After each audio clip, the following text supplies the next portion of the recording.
to the, we were going to have a City of Sheridan, budgeting basics, films shown tonight. And then with Heidi being out, she asked if we could wait until she returns, and said sure, so that's been postponed. So now we'll start the first public comment period. The public comment portion of the agenda is the opportunity for the council to listen to the public, but not for dialogue. The public is allowed up to 3 minutes to present information relevant to the city. The topic issue brought up may be referred by the council to the city manager for inclusion on a subsequent council agenda. Council has the discretion to ask questions after comments are concluded. Please note, complaints should first be addressed to the appropriate city department and or the city manager prior to directly addressing the council. And I see we do have a couple of people who'd like to speak. We have Judy Adams. Good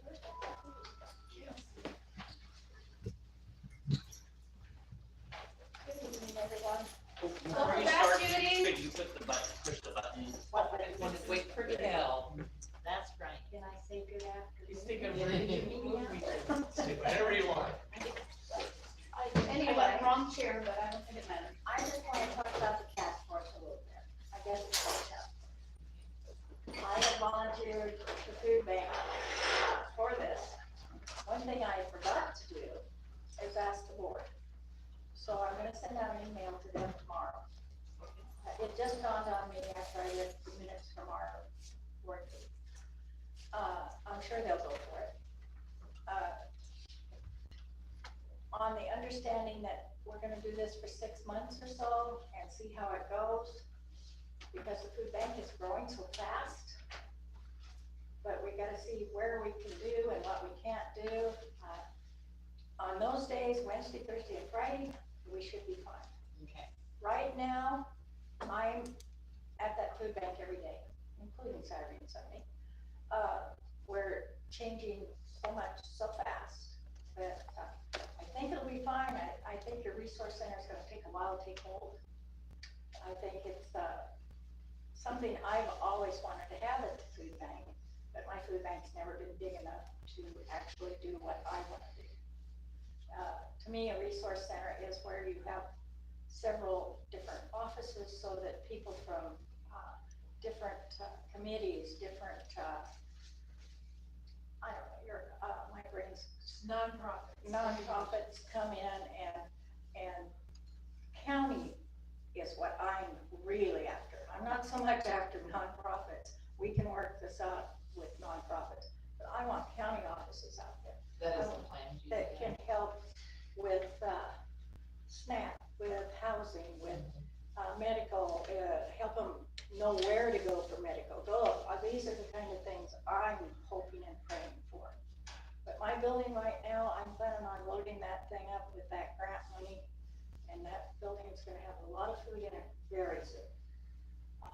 And that's what I'm hoping to do, for the sake of the city, the sake of all of our clients, the sake of a lot of people that we keep gaining. We have 156 today in 2 hours, and if we're gonna keep doing that kind of numbers, things are I just keep praying that everything keeps working, that we keep having enough money to handle all that. But as far as being the resource center of my life, I would love to build a building with 2 stories high, get our resource centers upstairs where we can actually have room for people to do what they need to do and in privacy. Now, if Laura. I have something to say. I had voiced a concern at the last meeting when we had talked about the resource center being at the food bank, because I knew you'd been sick and I knew you were growing. So I think it's good to remind this council that you can do it for a short time, but we need to make other plans. You need to really be thinking about larger plans. Right. Eventually. Right. And like I say, my dream of the world is for me to have a new building where we can have parking, where we don't bother Bridge Street every Tuesday and have complaints about us. I'm scared to death somebody's gonna get clobbered, but so far so good. We're still all in one piece. So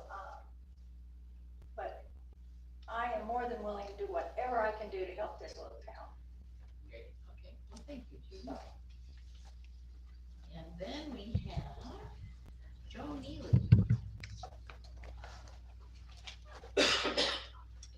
Early, Judy here. I don't know if anyone had the opportunity to look at arborday.org's PDF example of sample for beautiful tree ordinances.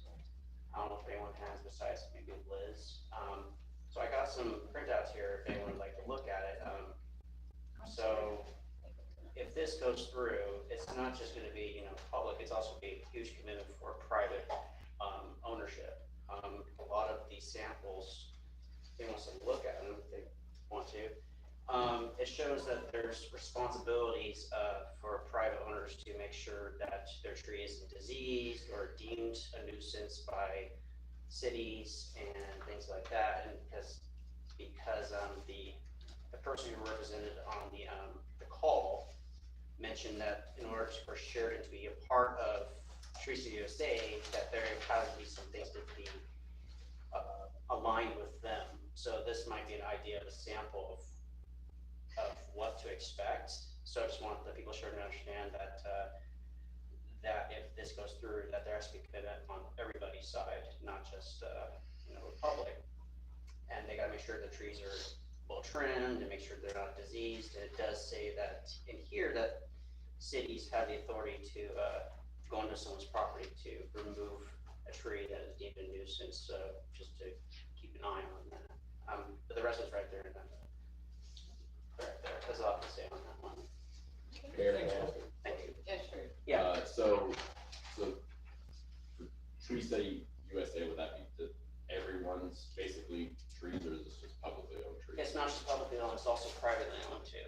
Okay, because That's close to a sidewalk, like right there. So if your tree's in your front yard, or you're on, or your yard is aligned with public property, then you have responsibility. Definitely gives the city the authority to go in there and remove a tree, and then unfortunately it would be on the homeowner's expense.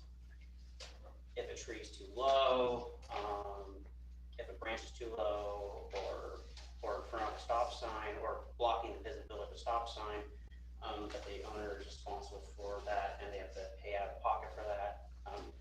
Things like that. Just some things that I thought that might be interesting for people to be aware of. That's not just public. Yes, just so everyone knows, and you may know, but he's referring to Parks and Rec just passed this to collaborate with the tree, to become a tree city in Sheridan. So this is their sample ordinance for a city that becomes a tree city. Is that the title of it? Technically, it's on arborday.org. That's the website. But so the Parks and Rec at their last meeting just passed that they would like Sheridan to become a tree city. So there's some concern from the public that it states that it's only city-owned and public land, that the trees would be diseased trees and deadwood trees and those would be taken care of. But there is some stipulations for private trees, but that would be trees that are blocking the stop sign, or nuisance trees is what they call them, or maybe about to fall in a neighbor's yard. I see. So I just want to let you know that right now, if the tree's blocking the stop sign and it's in your yard, it's already your responsibility to take it down. Or I know the city will do it also because you're now encroaching on that sidewalk. So some of these things are already enforced already to property owners. It's just that when they planted their trees, sometimes they got this big next to the sidewalk, and now they're from me to you, and they're lifting the sidewalk up. And if I trip on your sidewalk because of your tree, I sue you. So actually somebody coming in to help people realize, hey, look, I do it all the time in real estate. The sidewalk's up that high because of a tree that's now so close to the sidewalk. And I have seen people who have sued other people for tripping and falling in front of their house because the sidewalk was brought up by roots. So some of these things, I didn't read through it all, but some of these things are already, people don't probably know, are already enforceable. It's just that if they become this tree city, I believe there are certain benefits that can help the city to help me out, Liz, get grant money or just. It's a tourist attraction. And it's a tourist attraction, but a lot of these things are already enforced. If your tree's growing on my property, I can cut your tree off all the way up to my fence line and you're gonna get mad at me, but I have the right to do it. So maybe in some ways this can help educate people what they can and cannot do with their property and their trees when they're encroaching on somebody else's property. Just a little FYI. Okay. I know you guys Did you got have that. anything else to Joe? No, I know you guys have a lot to cover. No, thank you. Okay, and I'm thinking you must be Brennan Burbank, right? I am. Last time I checked. Yeah, an engineer, on consulting projects with ODOT's ADA program. Okay, Well, talking about sidewalks, that's a great segue into curb ramps. So like you said, I'm Brennan Burbank. I'm a project manager with ODOT. Mainly right now I'm focused on ADA curb ramp projects. Right now I'm part of the ADA curb ramp program where as ODOT, we're responsible for upgrading about 28,000 curb ramps throughout the state by 2032. And so this project that I manage right now is part of that program. So today I'd like to just introduce you to the project. I had sent out the plan sets, which some people may or may not be very fluent in reading plan sets. So we'll get to that in a few minutes, but I just want to give you a quick update on the project and then kind of have a dialogue for the questions you have or things like that. So as far as this project is concerned, it's funded in our capital improvement program, which we call our STIP, for approximately $8 million. And about $5 million of that right now is for construction. And then as for the construction of the curb ramps all the way through Sheridan and Willamina. So both communities, partnering together. Right now, from a schedule perspective, we're planning on starting construction mid to late next year. And I'm anticipating that it'll probably be between a 6 and 9 month project, somewhere around there. Each curb ramp, the contractor can come in and typically do 5 to 7 ramps per week. So that gives you a kind of idea of how quickly they can move through the project. And so right now where we're at is we just finished up what we call our design acceptance package, where we've done some initial engineering on the curb ramps, and then we're getting reviews from each of the communities that we're working in, and then also from our design center. So we've got a consultant, Mario Design, who's designing it, and then we're getting reviews from that to make sure that it's within compliance, following our standards and such, and providing those comments. And so we're trying to collect all that information so that over the next about year or so, that we can pull that information together and finish up our design. So that's where we're at right now from a timeline perspective. And so with that, looking for some general comments with the curb ramp program. It's funded specifically for replacing the curb ramp, so we have a really narrow kind of scope of work on what we're responsible for. But wherever we can, or wherever I can, I like to have the conversation with different communities or property owners to make small adjustments if I'm able to make it better for the community. Because at the end of the day, this is a very small section of ODOT highway, but it has an outsized impact to your community. And so I like to get as much feedback from the community as possible. And talking with Heidi, my preference at the end of the day is to have the city speak as one voice back to ODOT. But I'd like to have questions, comments, either now or in the next couple of weeks, just to answer questions and make sure that you understand what we're doing and just have a good dialogue. Because during construction, at the end of the day, the curb ramps are going to be upgraded, and it's going to be a safer scenario for people that are handicapped or anybody at the end of the day. And so, anyways, with that, kind of open it up for questions, comments. So, what's wrong with the existing that we have to say on Main Street? Sure. So over the last, long story, Yeah. but I'll get to answering your question. Over the last probably 20 years, our standards have changed. So 20 years ago, we would build a ramp and it may be at a 10% slope. And then over time, we say, well, maybe that's not the best standard practice. And so ODOT we start with what we call proactive standard, and then we kind of tightened those down a little bit to better suit our needs as a state. And so it's just over time standards change, and so that's the reason that a lot of them are. Thank you. Anybody else? Kind of a question. I noticed all of these corners are on corners that already have curbs and sidewalks. Yes. So there won't be anything down on substandard intersections at this time. That is correct. So specifically, this program is to take non-compliant curb ramps and then make them compliant.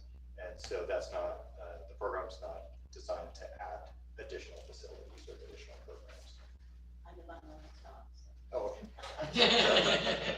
You wanna put it out there, Roxy? Just add it to the map. Yes, send me a copy if you would. It'll be number, I think 16, 17. Okay. Is that it? Was that? Yeah. That was pretty. Always have more questions I than that. know. Brandon, I think you left we out talked about today. it. Yeah, apparently, We're gonna but- get No, and so if you've got any questions or want to provide comments on the plans, feel free to reach out to me directly or talk with Heidi, and then she can follow up. I'll probably give her a call early next week, just to have some more conversations. But want to make sure that we minimize that impact specifically during construction too, because it will have a negative impact during construction. And we just want to make sure that we as ODOT are talking with you as a city, so that we can inform the public, and when you get questions from the public, then you can say, hey, this is an ODOT project, this is the right person to talk to, about concerns. So will it shut down the road, or will there just be one lane during construction? A short version is that we'll have, traffic will be open all the time. With a caveat, at Bridge Street, we're looking at different options. It's a really challenging intersection, which you probably know more so than I do. But from a design standard, we're really constrained. And so we've had conversations or started conversations about potentially shutting down the bridge for like 24 hours and using enhancers in our concrete so that it cures and sets up a lot faster. But that's going to be a really hard push for my team to get that approval. It is what I've seen on other projects, but it's something that we're considering. But if we do something like that, we have a really big campaign as far as letting the public know, communicating with you as a city to make sure that that's in the best interest of all of us to get it. Yeah. I think probably the biggest we're gonna have is probably from customers saying, wanting to know while we're changing the ones that are existing and how much is it costing us and that sort of thing. So we just need to be prepared to let them know that it's. Sure, and on that point, this is an ODOT project, Right. and we're not expecting the city to contribute. But they need to know that. Right. And the only, I'll say, funds that potentially would be not coming to ODOT, but if we need to move a utility, so water line or something like that, that may be at the expense of the city. But other than that, we're not asking for contributions to actually construct the ramps themselves. So just to make sure, it'd be all four corners of the bridge. Yes, that's it. Okay. Nice. Any other All questions? right. Well, thank you very much. Thanks, Brandon. Okay, so we will move on to the consent agenda. So we have the city council meeting minutes from January 22nd and February 5th. And the voucher directory for invoices paid January 16th. Thank you for doing it. So, I have one concern. okay, go ahead On then. page 19 in your packet. All right. So page 19. So, the first paragraph, the first sentence, full sentence of the first paragraph says the council expressed food bank building concerns, including Judy Adams' workload and the building size limitations. It was suggested by the city-owned, it was suggested that the city-owned house on Mill Street would be more suitable for building resource. Well, the council didn't express that. Lucy talked about the Mill Street house, and Roxy was concerned about Judy's overworkload. But there was no consensus from the council on that, so. No, that, I mean, I know that wasn't a consensus, I did not mean for that to sound like there was a council consensus, but I can, Thank you. I think we still need to look at other options. Oh, yes, I'm not saying not, I'm just saying And I that's, don't think this. I'll just say there were concerns expressed. Yeah. Okay. Is that, that's it. Well, if you want to, I'm the one that suggested that, so that actually was a true statement. But the city didn't decide on the food bank and or the house across the street, it was just suggested. So I don't see that that's, it was suggested that the city owned house, which I did suggest would be more suitable than a resource center. As a resource center versus a food bank. But the council hasn't made any decisions on anything. I know, this just says the council expressed, and the council didn't express. A couple Okay. members of the council expressed. Oh, the council expressed. Yeah, it's no big deal, it's just, All right. that's an easy fix. And, all right, great. All right, so that's the only changes to those? No. No, oh, I'm sorry, Roxy, go ahead. Good. On page 18, council minutes of February 2nd, page 18 of the packet under mayor and council discussion. Mayor Thomson gave the results of the point in time count. What she reported was different from what the actual report that she sent out later was. And I know as a council, we didn't agree with the count, but I think we will need to use this number in the future, and I think we need to make sure it's correct for future purposes. Yeah, what I did was round off, is that what you're referring to? No, you said there were 5.42 people living in a car, Okay, and there are 5.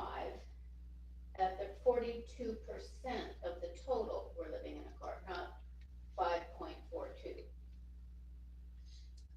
okay, I'll go back and look at that. And I've got the report. And you said 3.25 are imminently or soon to be homeless.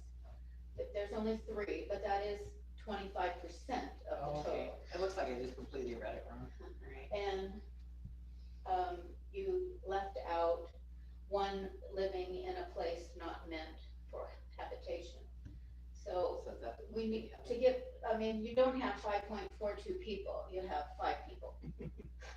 I was wondering well, about so was I, but I thought they had some fit kind of over here, and they kind of fit over here is what I thought they were doing, so. But there, on the, report, there is a comma between the 2, and it shows it as a percentage instead of, It wasn't difficult to read. and when I printed it up, I did it in black and white, and it was even harder. So Yeah. anyway, I'm not finding fault, I'm just wanting to make sure we get this correct, because I think in the future, we may need this number in reference to this Okay, point in time count. Yvonne, do you have a copy of that by chance? I do not. I can email that to her, or can you give her a copy? Yeah, mine's all written up, but I'll give it to you. So I think I don't know if the minutes need to be changed, or if notation needs to be put in the minutes to reflect the actual report. Let's amend the minutes so that it isn't confusing. Should I just have the minute, should I just include the report in place of the Tyler, just because that was what was said during, Correct. that's what happened. This is what was said. So is correct. that has the report instead of Okay. changing the minutes. Right, okay, In that case, maybe if you're gonna add that, I should send you a new copy. perfect, thank you. Okay. Mine's marked up Okay, and in black and white, so Marianne's. it might be better. Okay. Anyway, thank you. Okay. Any other? This is very small, I'm playing Jim tonight. On page 18, it's Mayor Thomas. I caught that. And Oh, I there's see. another one of sheriff, and I forgot, on page 15, sheriff's report, sheriff needs to be, spelled differently. Yes, Gail. I just saw this, it says counselor board, Second public. What page are you on? 18, sorry. On the top of that page, it says, there's just an E. you. Oh, See, I was typing with a broken hand. There you go. Okay. So Liz, you got yours up, okay. yeah. All right. So on page 15, I'm sorry, what was that correction? Page 15 was, hold on, I highlighted it. Sheriff's report. Oh, Under okay. P. Oh, yes, I see that. Man, she's awkwardly. Okay. All right, then.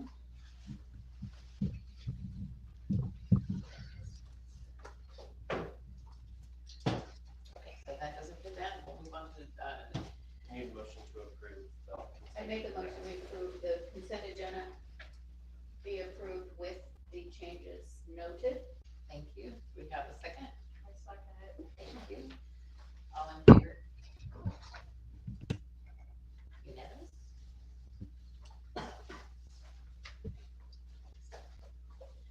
Okay, so for department reports, the sheriff's report, is there any comment on that? Wait, we're on the voucher directory. That's part of. That's part of it. That's part of the consent agenda, right? Oh, I'm sorry, I have a question about that. We'll do that after. Or I can ask the question later. I suspect that we won't be able to answer whatever your question is I know, I. with who we have here. Could I ask it anyway in case someone, Lucy might be able to? Mary Ann's meeting, Marion, may I ask it? or we could save it for council comments. Yeah, let's wait till council comments, just to be on the same side. All right. All right. Okay then, sheriff's report, finance, special budget reports, public works, I guess Gary is also sick, and Glenn is also sick, and. Awful. I know. And so do you have anything, Yvonne? I don't, I was gone, I got the grant tracking sheets in there and the calendar, and, the only thing is if you have a chance, you can go down the hallway just outside of the city recorder offices, we have our big chart of classes of what we're taking for our implementation of our new software. So, just so you can maybe appreciate, and that's just for the beginning implementation of our finance part of it, so. Oh, It's kind of fun, but the visual is much better than trying to read that in a report. So, yeah, we've got it color coded and everything. Chrissy is helping a lot. She's our choreographer. Very nice. Okay, and how about you, Tyler, do you have anything? Like I was saying ahead of the meeting, I've been gone for a week. And I was trying to remember what I did before that, and it was very busy. I just don't remember specifically what it was. Things are happening. Well, it's nice to have you back. I'm sure we'll come back to you. Nice to be back. All right, then, if there's no concerns about any of those reports, let's I go. do, I have a question. How come the sheriff's report says from 2020? Oh. 2000, Page 2040, 43. page 43. Yeah, it says from 219 to Yeah. 220. Why do I care? Oh, that's very weird. I wonder if they have a typo I on can't top believe I of thought that. it was, oh, yeah, why do I care if it was 2020? And we've gone from this report to the report we got last month and now to this report. What is this? What's happening? What happened to Is this a 2024? transition or is this, what's gonna be, we had expressed some wanting some changes and some different things, and I just wanna know if this was just temporary until that was I happening. just wanted to know if it was actually. Somebody can answer You that. know, I wondered about that too, I have that written on mine too.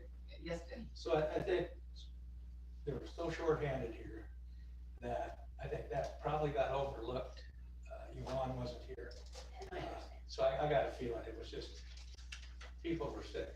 Yeah. They were having a hard time with The it. sheriff's office emails them over to us, and then we just drop them in the folder. Maybe they So were short too. maybe somebody there accidentally dropped or grabbed the wrong January report. Well, because if you look at the stats, there's sure not much going on, which is really good news. But Yeah. 2020, or was that for 2024? We'll check into it and then Okay. send out. Okay, oh, great, okay. Okay. So then, page 73.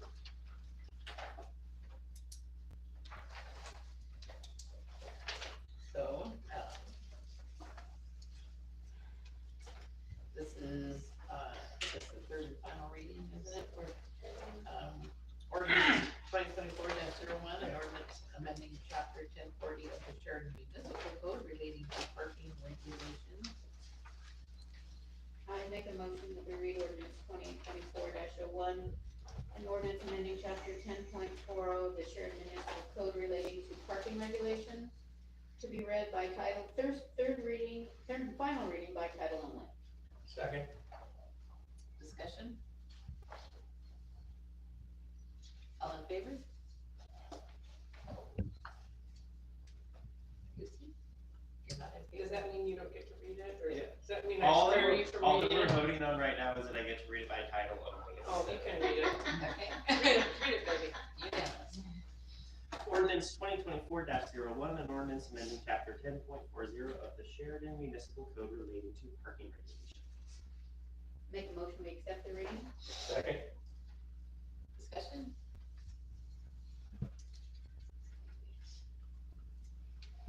So it's roll call vote, Emma? You betcha. Acuff, Yes? Hebert, Nay. George. Aye. McElroy, Yes. Hodges. No. And Buckles is absent tonight. What about Councilor Forge? I got him. Orange or George? It's a George. They won't do that Sorry, again, will they? Okay, so, it looks like it needs to be, so we had. Passes. 3 to 2, okay. That passes. And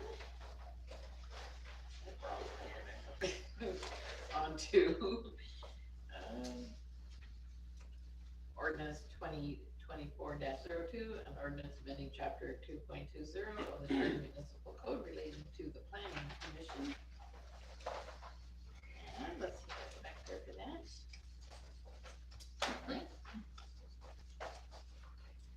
It's also the third time we put this one, yes.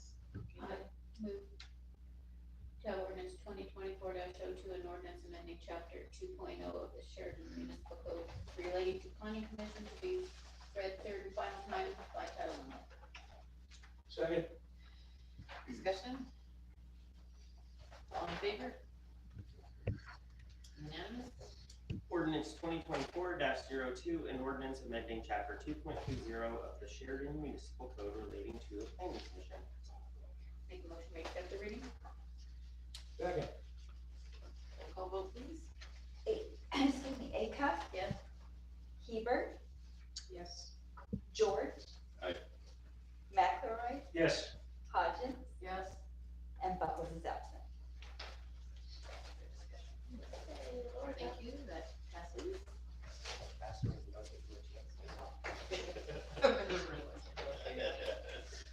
All right. So now we're on to unfinished business, which is a review of the goal setting strategic plan report with Laura Conroy. And so, if everybody wants to get out their info on that, that would be great. All right, so let's go ahead and, everybody's got their, new version of the strategic plan package, so artfully done. And, yeah. All right, so Laura, did you want to lead us through that, or would you like us to? You bet. Well, good evening, everyone. It's nice to be here in person. Yes. I'm driving down to and that's trying to right. take notes, trying to take notes and hearing what you all said. So I was speaking with Mayor ahead of time, and the changes that I made to this document were based on the reporting. So I had my notes, and then I also had the reporting. So if there were changes that, you thought were getting made that you don't see in here, it's probably because it didn't make the recording, for one reason or the other. So, let's see, in terms of additions, the mayor, has, penned a note from the Sheridan mayor and councilors, and handed that to me this evening. So in the part that is Latin, and I will, once this group has said that this is all from all of you, I will include it. Have they, Mayor, where are we procedurally? Has everyone signed off on this or? Actually, I just brought copies tonight because I wrote it this morning and I put one at everyone's place before the meeting so they'd have a chance to look at it. Does anyone need more time to read it? I do, I will haven't do. read it. Okay. Okay. So we can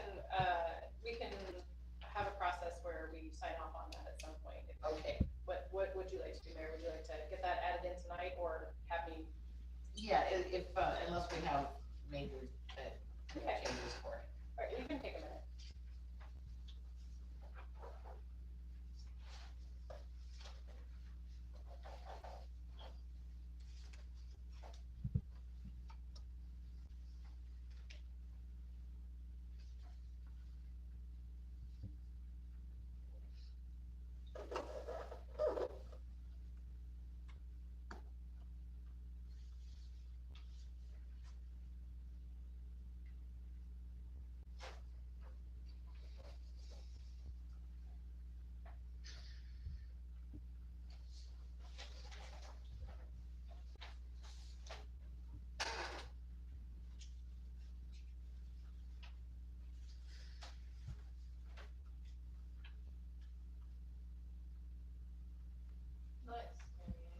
Thank you.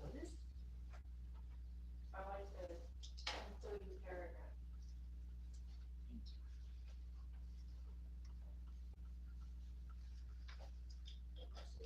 Okay, Roxy. I don't like the part that says code enforcement may be the council's most important project. I can't take it. I realize it's important, but I can't believe it is the most important project at this council. I'm thinking that it relates to all the goals, and that's the reason I put that there, that without code enforcement, we can't achieve it if the other goals. In my opinion. That doesn't include infrastructure, there's a lot of things that code enforcement doesn't apply to, I don't think. Okay. I just would like that worded, I mean, it's a part of it, I agree, but I don't think it is the most important of this council. You could just say, what are the most important goals? Or an important project, just take out most, put in. Well, the other strategic goals are just as important. Okay, I guess I agree with that, but I'm just thinking this is a very important step to get us through that as a part of each one of those, is what I'm thinking. I don't have my paperwork with me, but I don't think code enforcement was the number one thing during the little drawn outs there. I agree with how Roxy's saying it.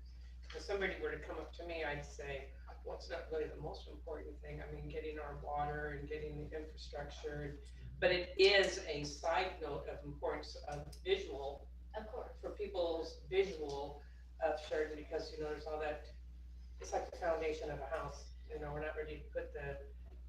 And I remember on that wall, I don't know how many others had put on, start the reservoir. And I do, water. that's right, that's why I was asking her. Yeah. Do you have Okay. that? Okay, here's what I was trying to say, like in the paragraph before that, it said, the Sheridan City Council's goals for this strategic plan are to focus on revitalizing our downtown business district, ensuring a safer and more resilient community, and improving our town's quality of life. So we weren't talking about everything else that goes on around here. We were talking about the stated strategic goals was where I was going. And so in order to revitalize our downtown, we need code enforcement. In order to ensure a safer and more resilient community, code enforcement. And to improve our town's quality of life, code enforcement. So they're a part of all those things, you know, but I'm happy to change that, but I just want you to know where I was coming from. And without good water, Homeowner was one of our, you know, I don't, well, I guess it is in there as far as, yeah, okay. We've got a river with a possible pollutant, and that's our water source pretty much at this time. I mean, the springs are not used year round. Can you imagine what's gonna happen if we have another big accident? Water needs to be higher on the list. Okay, yeah. I think it's one thing to, you know, I do think code enforcement is important, but if we're having questions and clarifying, you know, need something clarified, I can't imagine what the public is gonna.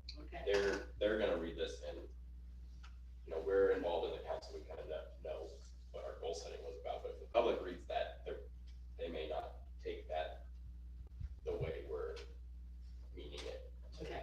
to be, is the way I think of it, because it's one thing to explain it to us, because we kind of know, but for the public to read it, they may not be able to get it explained. Like one of us, if they ask us, they may just read it and take it the wrong way. They may not be able to ask questions. Anthony? I think code enforcement has a lot of safety involved with it. Let's go back to 106, you know, if code enforcement would have happened back then, before I was even on council, when the council was directing the city manager to get that building inspected, and it never happened. That was lack of code enforcement, and that caused a serious problem, and it could have killed somebody so easy. I went down there just after the collapse. Somebody called me, I don't know who, just said, you better go look at that building. So I was down there about 2 in the morning, and there was a couple homeless guys walking by there, and I just said, God, I hope nobody was in there. And they said, we got him out. That's what they said. I don't know if they were just telling stories or what, but okay. So again, that was a serious code problem there. And we have other ones in town. And I understand. this has been going on for decades. You can go back 20 years ago and read council minutes, which I have, and people were calling this place a war zone then, and it's worse now than it was then. So what's it gonna take to, what do you guys think should be changed there in order to make it more in line with what you think? Do you think code enforcement, how about if we just say code enforcement is crucial in accomplishing our stated strategic goals and take the rest of that out?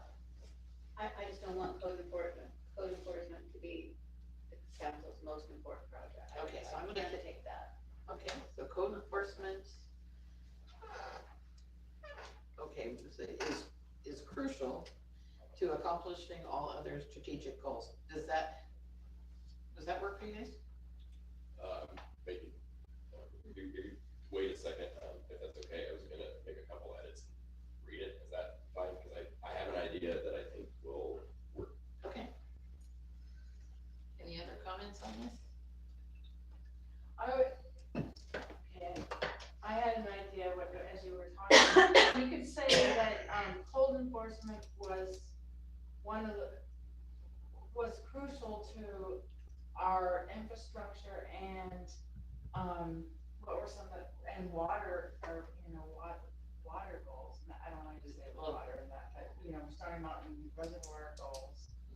That it, I really, Roxy's right, I don't get, it applies, but it does apply to the three, you know.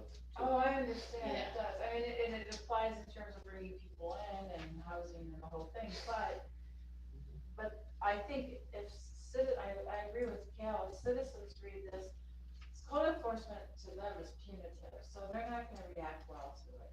I don't know, I've had people come up to me in different locations around town and say, are you guys ever gonna do anything about the shape of these buildings and these houses?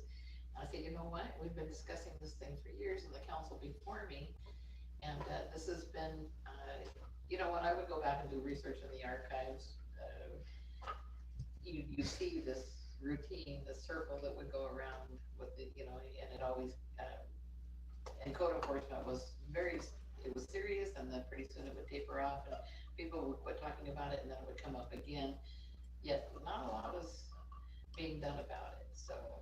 Whatever you guys think, though, that it's your decision, but I just think that we, if we let it go, we don't really emphasize code enforcement, that I think we're going to have a difficult time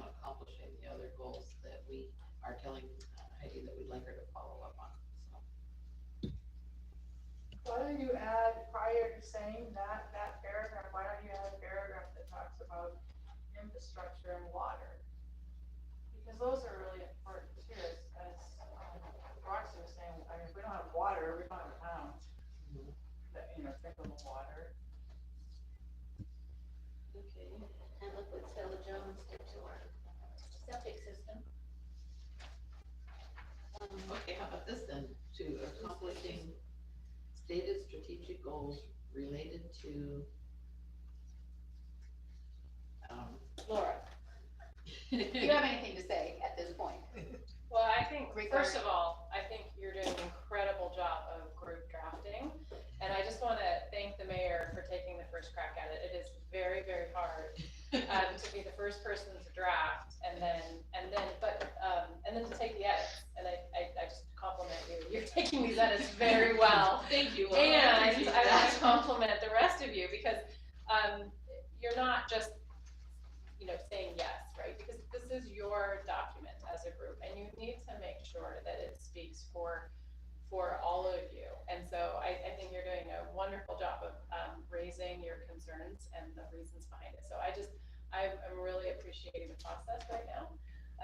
Not all city councils are this constructive in their work. And so I don't have any word for you because I think you're getting there. I think you're doing what you should be doing, and I'm very curious to hear what Kayla has to say. Yeah, so that first sentence, I crossed it out at the workshop. I crossed it off all the way through support. And in that place, I would put, along with the goals stated above, comma, the council prioritize code enforcement.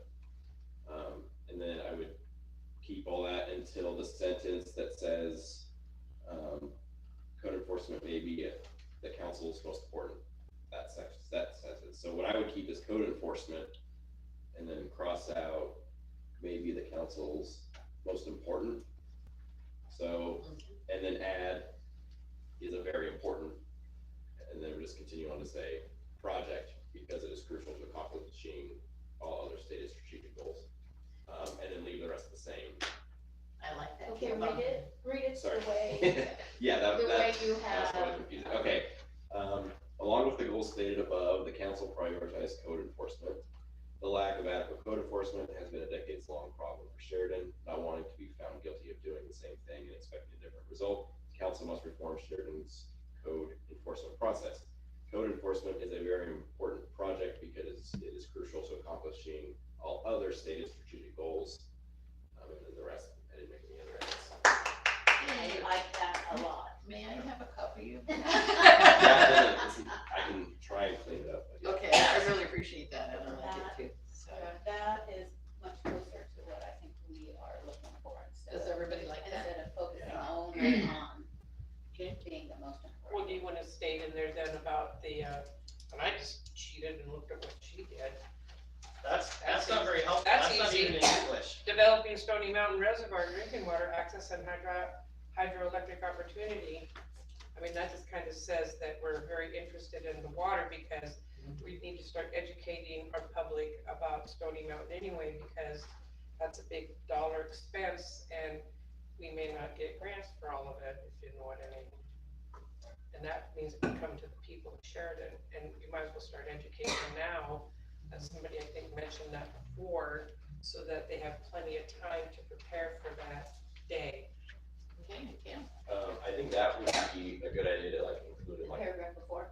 Yeah, well, in the paragraph before. that or just because that is in goal number 2 though. Yeah, I know, it's, I read it right out of there, it So said, I was wondering if like that could be like part of the material that we distribute, like say in the bulletin board, like really highlight goal 2 and cover that, or we can just, you know, explicitly state it in the paragraph. well, I'd like to say it in the letter since all of us are supposed to sign it so that I can say that it was said out loud.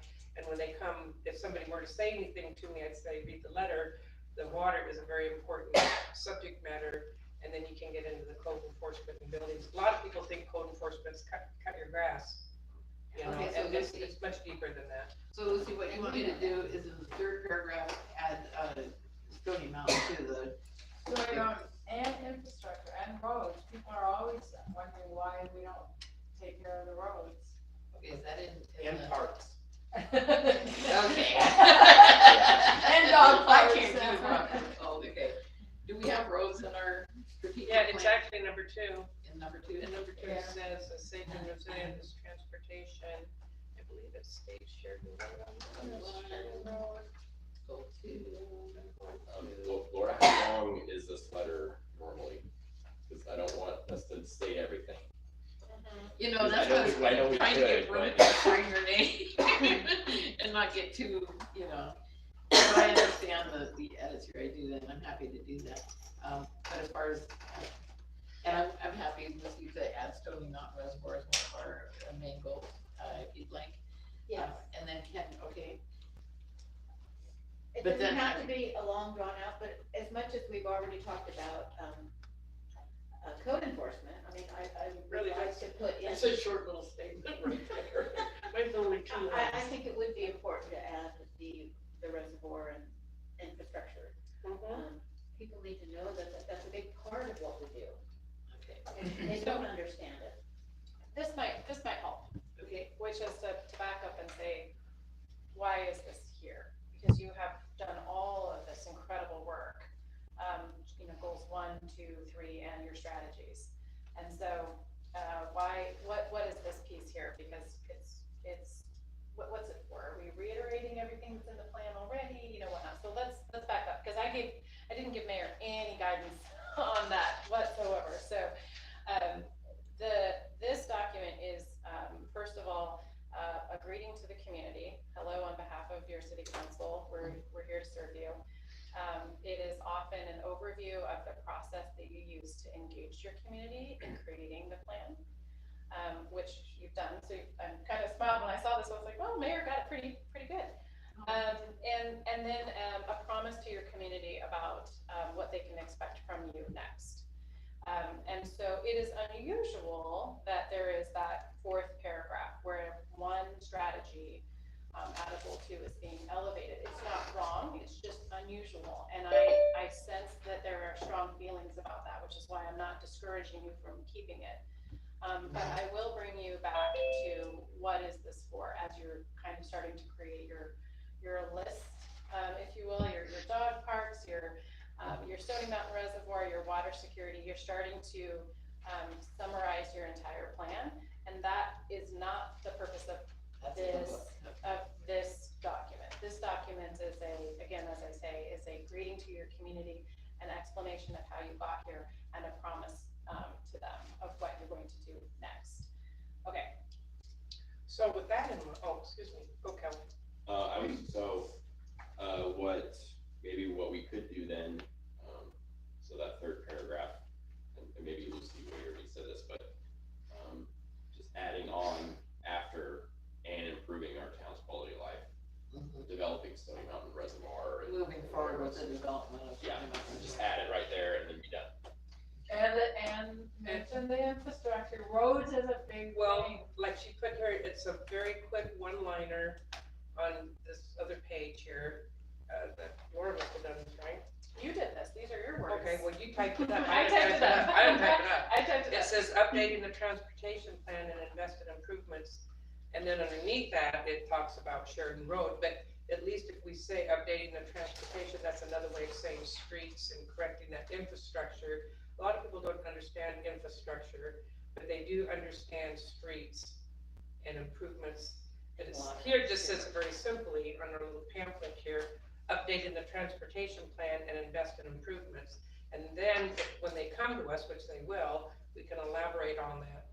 Because I think Marianne has the code enforcement laid out. I mean, that's got the most push, but maybe a lot of people like that, where roads and the water is kind of a difficult city-involved project, getting it developed, where the other one is I want to kind of self-gratifying when you see somebody mow their lawn or fix this or fix that building. That's soothing to the eyes. The other ones are kind of, like doing internal surgery. It's not like plastic surgery, which is kind of code enforcement reminds me. Fix the outside of your building, fix your house, fix your whatever. Get your cars out of there. So Laura, I think I see what I need to do here, and I've got some ideas that it looks like maybe I should bring this back to the council for a final read. Do we have time for that? Okay. Okay. Yeah. All right. We updated the timeline, so we realized, I think it was Jim that raised it at the meeting, that this was to end at the end of 2025. So what I will offer is, it was a 3-year plan. We asked what is most important in 1 to 3 years, and we've turned a year. So I updated the timeline to 2026. So yes, you have time, and it's important to get it right. Okay. So, but there was a question for me. Was there? So if we do some edits, we can give it to you, right? Would you consider it when you read? Oh, yeah, I'm kind of writing them down as you said Because too, and okay. Kale's got that really Yeah. great paragraph that I was, the way that you guys all liked it, the way he wrote it, so that would be nice to have a copy of that. If there are, so if we're ready to move from this, Yes. okay. If there are more edits to your strategic plan, I will ask you to do those together, because you made those changes, or you created this language very specifically over 2 very hard days of work. And so if you had, and then last session when I kind of zoomed in, you made changes together. So if you have more changes to this language, Mayor was telling me that some people had additional changes and that they were not incorporated, and that's right. Procedurally, you have opted as a group to make changes together, and so when I get them one off, I don't know if this is a consensus or not. So if you have more changes to this language, let's do that tonight if we have time, or I'm happy to come back. Well, we could do it right now, if you guys would like. Go ahead, Liz. On goal 3, Southside Park should be capitalized, because it's a Where you at? proper noun. Goal 3, increase community livability. 2026 target, complete the Oregon Department of Forestry grant for the Southside Park. Yeah, that should be okay. capitalized. Oh, I think you caught that, didn't you? No, I didn't. I thought it was I don't know why I thought it was a direction. Okay. Okay. All right. Let's see, on goal 1, I think I mentioned this already, but it's the downtown revitalization movement. So it's on that page twice, and to change that from group to movement. And then another thing that just kind of threw me under, on that same page down where it says 2026 target, it says repair grants given, and I thought, well, what do we need to fix them? And so then I realized, no, repair grants given. Yeah, grants for repair given. Yeah. Grants for repair. So that was Awarded? Awarded. Yeah. What part is that? I remember this from last time. It was 2020, tricky. it's goal 1, 20.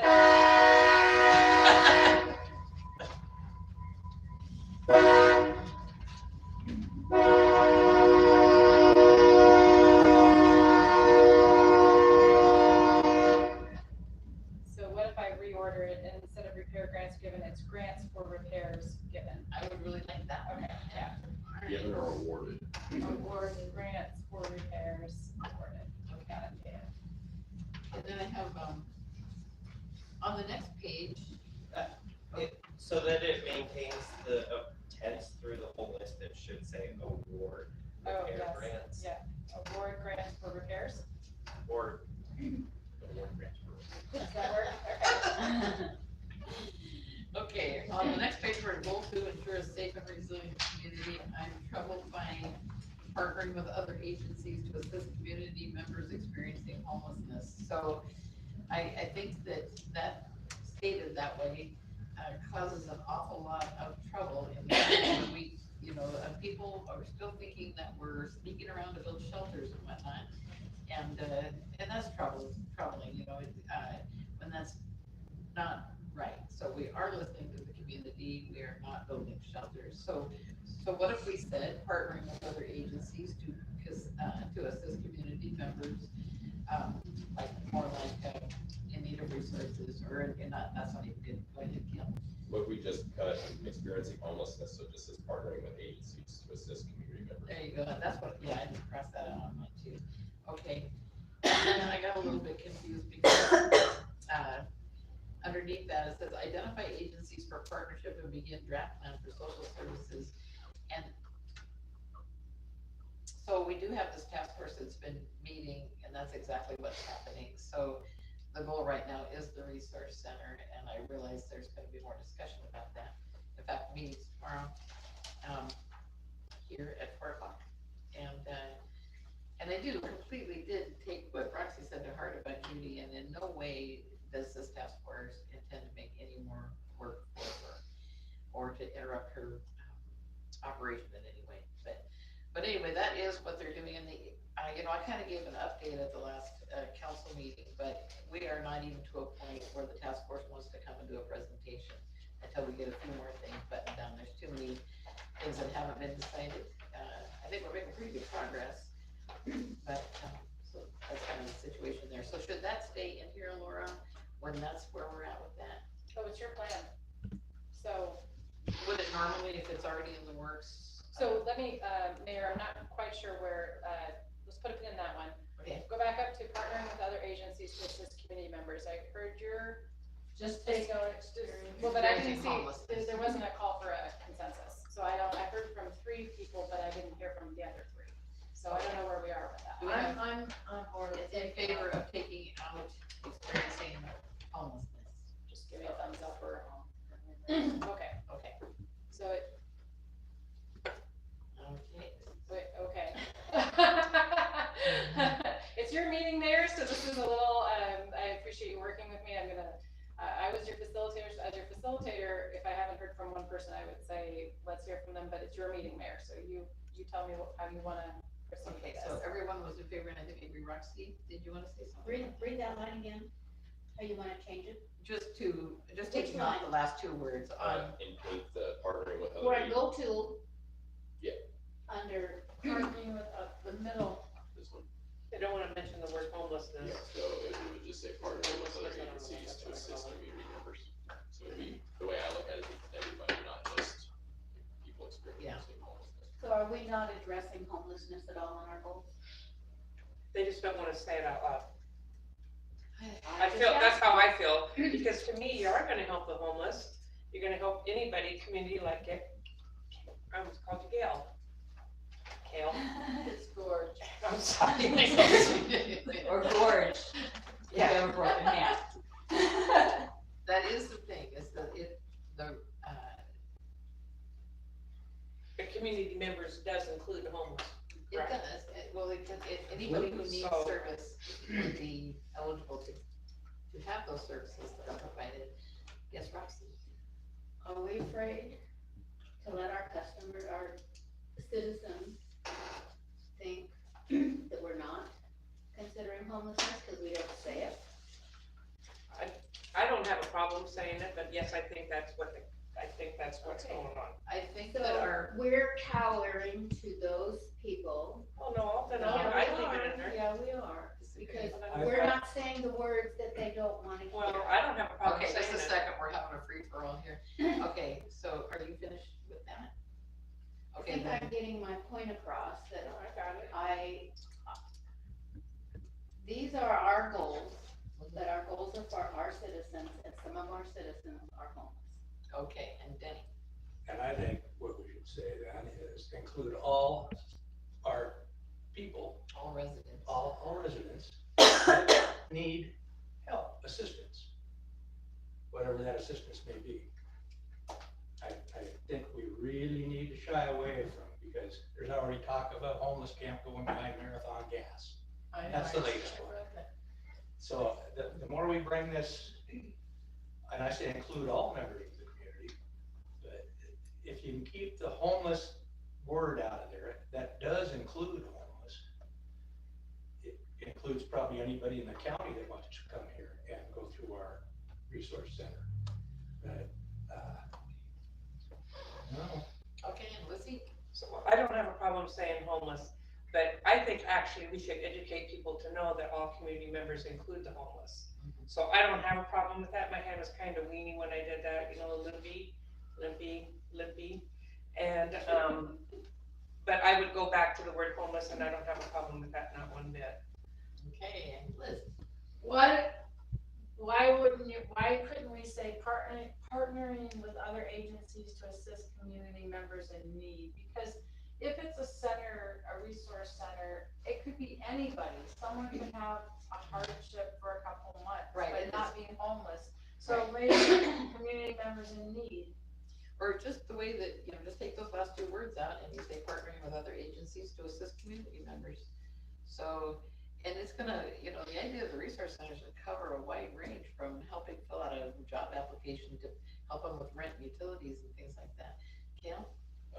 Yeah, we could also just say partnering with other agencies to assist all community members, but we could specifically state homeless, but I think the resource center, and this was one of the things that I was hoping could happen when I was running Beyond the Councils, to have a resource center, but it wasn't, my thought wasn't just for homeless, it was for everybody, because I know some people come to the library and they need help applying for a job, or they've never used the internet before, and there's a wide range of things, and so if we specifically say it's for homeless, some of those people who need help, Right. who aren't homeless, may not wanna go, because they think, oh, it's for homeless, but I guess it's just how we, get information out there and say what services are provided.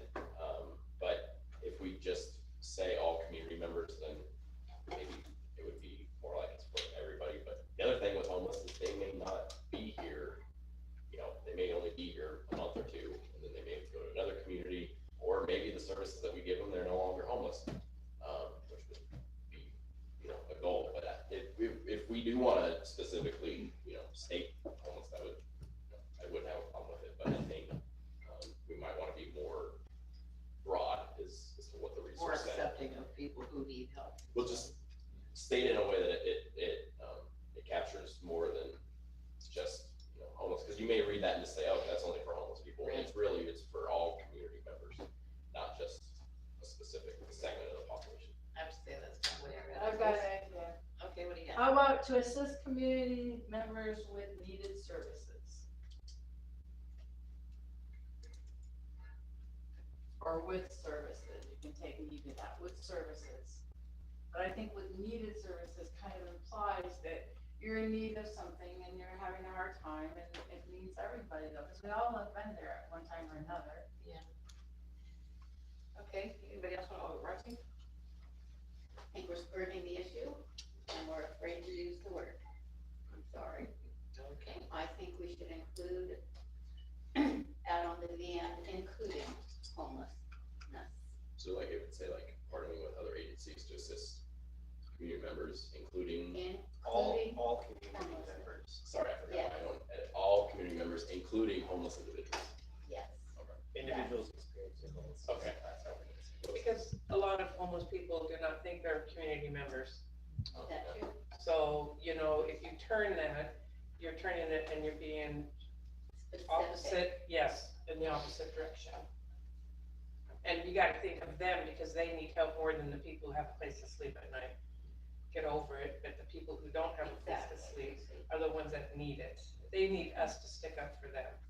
The other people, they just gotta get over themselves. So I will offer just an observation that this is under your safe and resilient community goal, not under your livability goal. So for some reason, when this council thought about what it needed to do to ensure a safe and resilient community, it specifically used the language around homelessness.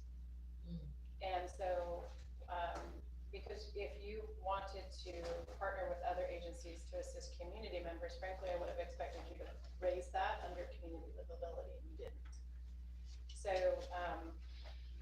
setting aside the question of whether you're skirting an issue for a minute, I will ask you, when you think about what you need to do as a council to ensure you have a safe and resilient community, does that change what audience you're focused on? Because in order to do it this way, in order to ensure a safe and resilient community, we're going to partner with other agencies to assist community members. I would normally see that under a different goal. I would normally see that in order to increase community livability, we're gonna partner with other agencies to assist community members, versus the homelessness is often an issue around the safety of that population, and any activities, illicit or going around that. So I think this council meant to say homelessness with this goal. And so, if you don't want to address, the needs of that population as part of your goals, I would suggest that you just simply take it out at this point. If you think it is something that you need to address as part of ensuring a safe and resilient community, I would encourage you to leave it in. Questions on what I just said? So we can go on either. Well, I think that you, looking at the last, just as an observation, looking at, remembering your 2 days that you spent today, spent together, the concerns around homelessness were raised in safe and resilient, so I don't actually think it could be an either or. I think that you raised experiencing homelessness as a part of a concern of your safe and resilient community. You didn't raise it as a livable community issue. So I would just offer that if you're going to say partnering with other agencies to assist community members, I'm not sure it matters what part it's in, as long as we are partnering with other agencies to assist community members, including homeless. that's another, I think that's better. Because that implies that it's still all community members, but it's also including homeless. And by saying including, that it Yeah. does show that it isn't just homeless people who can receive these services. Yeah. Okay, so then if everybody likes that, then we just need to decide whether it goes in safe and really resilient community or in increased community livability. I think Laura was saying that if we do include the homeless, it kind of has to fit in goal 2, is that right? Is that what you're saying? Is that what you were saying? That's what I've heard this group say. Okay. That the group, when you think about the issue of homelessness, right? You put it in the safe and resilient community piece. When you take that out, that's just not where I heard the conversation happen around the issue. I think if it was just a resource center and that was it, then it could probably maybe go in goal 3. But I think if wanna make sure everybody, kind of like what we've just been talking about, I think it needs to go in goal 2 then. Okay, so what we're trying to do on this is, so all of the agencies sitting around the task force and they represent, White wrote up a list of what they have to offer through this resource center. And so, I'm just thinking that is, I don't know, I just wanted to say that we're already trying to identify agencies for partnership to help all the people Right. that need it. Not just homeless either. Right. We're talking about others that are having problems with, utility bills. I mean, Exactly. other resources that other people need. I mean, we are including homeless. We're not excluding. Absolutely, that's the I way it is. I want that a part of it. Okay, so that is the way of the food bank, and, go ahead, Kim. Yeah, I think that is just the metric is, I mean, I know we've already identified agencies with the homeless task force, but we have until 2026, I guess, as the target, is that right? So there could be other agencies, but that's just how we're gonna measure the target is the agencies that we have partnerships with, and that could go, I guess, until 2026, so, we have some, sounds like we have some, partners, but they'll probably continue to grow as we look at other services. And certainly be more organized as time goes by, it's only, the task force is only that twice. Go ahead, Lucy. So I do agree that if we ensure a safe and resilient community with community members and the homeless, then the next phase would be to increase community livability. It just seems the order that it should go. In order to increase community livability, we need to help ensure the safe and having a resilient community, which would be helping all of our members, including the homeless. Once that's achieved, we fit into number 3 by continuing it on, because now everybody in a perfect world is safe and at peace. Yes, Liz. What is on the target 2026 target, what is city has MOU with identified agencies? It's memorandum of understanding. See why they abbreviated? Okay. Couple of big words there. So are we ready to move on? Let's see. Do we need a consensus on the wording? Oh, on the wording for that? Is that, Okay. do we want partnering with other agencies to assist all community members, including individuals experiencing homelessness? Is that right, Tyler? That sounds, yeah. Can we play okay with the approval to kind of fine tune our English if we need to? Yeah, can we just say including homeless? Oh, I guess we have to say experiencing, we can't just say. All right. Including those experiencing homelessness, I guess? Is that what you said? Yeah, or is it technically houseless? Yeah, it is supposed to be houseless. It's politically correct to say houseless, actually. I thought the According to difference. I don't know. So I have, The word. I think I have partnering with other agencies to assist all community members, comma, including individuals experiencing houselessness. That's what I meant, yeah, houselessness. Okay. And then, Mayor, you had, Cannot use that word, can we? We just can't. Well, you know, my understanding of the difference is if you are living under the stars, you're houseless. If you're couch surfing or living with others or in something that isn't adequate, but you're under a roof, then you could still be considered homeless. Is that? I think that's right. I will concede. Houseless is, I think, the new, For everybody. But if houseless means unsheltered, that's not actually what you guys are meaning to say there. You're meaning to say homeless. Okay. So let's say homeless. Okay. Let's do it, please. You bet. You running out of space, Laura? yep, nope, I got it. And then, Mayor, you had, moved on to metric, and I backed you up a little bit just to get clarification language, but are we good? I think I just heard you and Councilor George. I was not intentional. I even looked at. Even look at his name. I didn't look at his nameplate. I'm so sorry. I think you might have just agreed on that the metric is fine, that you are doing that metric already, and that's fine. That you are Okay. already identifying agencies for partnership. Yeah. And, starting to draft the plan for social services, and that's fine. So That's we what just work hand in. you'll just keep working on it. Okay. Yeah. So, and reporting back to your community about that. Yes. So, okay, any other edits to this document that you've worked so hard on? Thank you for that discussion. That is not an easy conversation, so thank you very much for having the courage to have that together. Thanks, Laura. And in a public meeting.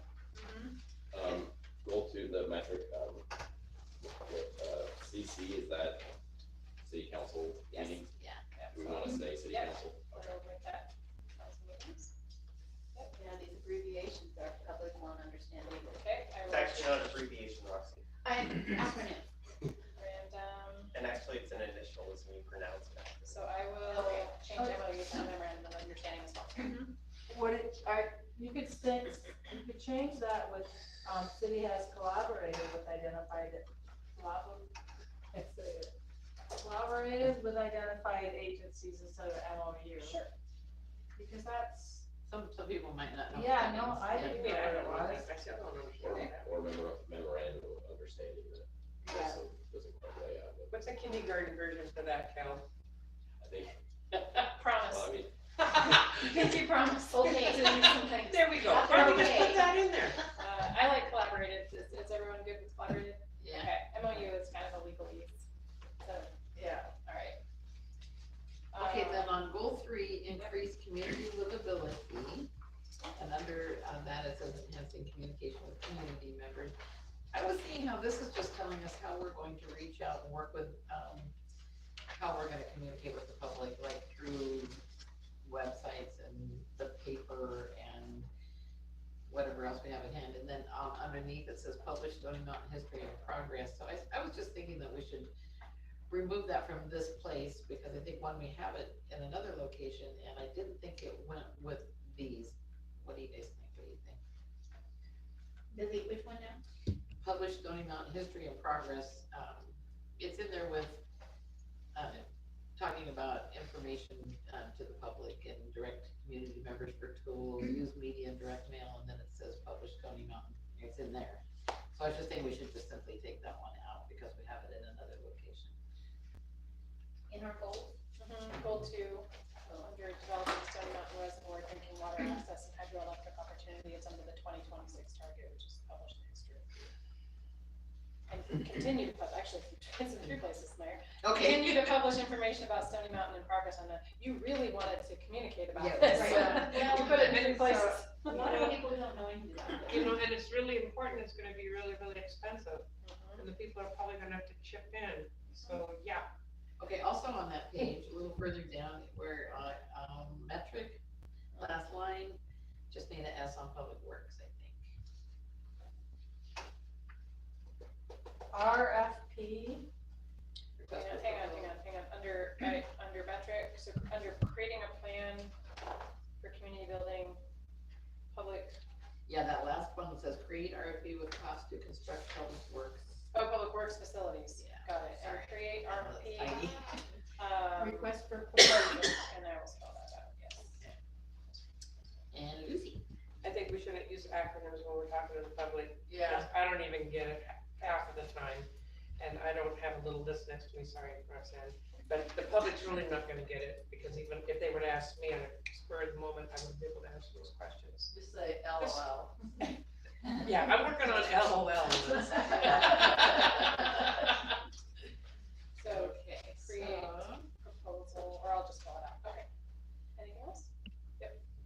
On this last, 2026 target, we have urban growth boundary and then in parentheses UGB. I wonder if, okay, what are you doing? sorry, the last page of the. Oh, I see. The goal 3. So I wonder if we, I mean, these are terms that will be thrown around in the future. I wonder if it's not a bad idea to put the, acronym in parentheses, You know, since we did right there. Yeah. This is what the Associated Press does. The first time you use it, and then you put the UGB, and then from that point forward, it's, UGB. So you Just in just, that one document though. yeah. You can't just expect them to. No, right. No, every time you start a new story. So I think that works pretty well. I like the idea of spelling it out and then doing like you did the urban growth boundary and then put the acronym. See, I can't even say it, but you know what I'm saying, initials. So then rather than use a different word, use the word and just spell it out. So Yeah. use That way it's really, memorandum of understanding, And then you can put in parentheses, MOU. and then from then on, you just use the in that page or article or that document. Maybe use a different word for MOU, because even the real memorandum of understanding still doesn't. Yeah. I don't know. Doesn't have to be. Maybe that one, don't use MOU, maybe that is an alternative for that one, but like, RFP, UGB, those ones Standard. are, MOU is standard, but what an MOU stands for doesn't make a lot of sense unless you're like legal contract type stuff. thank you. Okay. I was raised in Sheridan. Thank Okay. you. Okay. Other changes? That's all I see. Anybody else have anything? what's another, well, city has plans with identified agencies, city has, how could you say memorandum of understanding in another way? Didn't somebody say, where did you say Collaborate. Oh, that's right, I what we said that. Well, good job. Oh, good job. Okay. So, Wow. so I will make those changes, and then, I'm going to plant a seed, because the next time I come back, I think you're probably, hopefully you'll be ready to adopt, and, I wanna plant a seed. So, once you adopt your strategic plan, as counselors and public servants, you ask yourself, what do we do now? What's our job now? Your job as public servants and as public elected servants is to champion this work. So your job is to take this plan that you have worked so hard on and educate your community members on what it says, and most importantly, when you get something done, to be a champion of that. So when you get your resource center built, to really champion that. when you get your and that one's kind of easy, right? But when you get your transportation system plan updated, you really have to think about how you as a public body champion that work. Your staff, your city staff, will go, will take this and busily work to put all that together. So when you think about a transportation system plan or a public works plan, your public works staff will be leading that work. Your UGV expansion, your planning staff will be leading that work. And so they will work on it. And then once they've completed it, or once they give you a progress update on it, because you have a built-in progress calendar in here, go champion that, right? So when your public works director or your city engineer comes back and says, hey, we're halfway through this transportation system plan, be excited about that. In a world where sometimes good government is about always being critical about what's not going right, the hardest thing sometimes to do is to be the person saying what's going well and how you are stewarding the public resources brilliantly. I love that idea. So your laser focus is going to be championing the work, being the cheerleaders. Okay, so just gonna plant that seed, and I'll let you think about it, because one thing you'll have to think about is, what's our accountability to that as a group?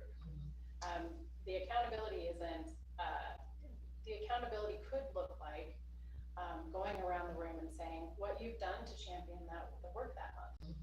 What meetings have you gone to and said good things about the about the work that's being done on the strategic plan, and share that with each other as a way to support each other in that cheerleading role, which is really hard, or in that champion role. So that's just something for Mayor, for you to think about. I don't know who, maybe your council president is the person that leads the council through that exercise every month. But that is a way for you to help this document live. Okay. So, and it feels really good in the community to know that you spent all this time and energy on this plan, and then if you just go quiet about it, what happened, right? So being the champions for the work is really important, and supporting each other. And I'm repeating myself because I'm trying to make sure that this gets wrong. Your job next is to support each other in championing the work that's getting done. Okay. Anything else for me? Okay. Do we have anything else? But thank you very much. Welcome. You helped us a lot with this. You are welcome. I'll see you next month. Yes. Okay. All right. And your letter. Oh, okay. I'll email it to you. Yeah, then. email. Okay. And maybe to these guys too, to make sure I got it the way they wanted it.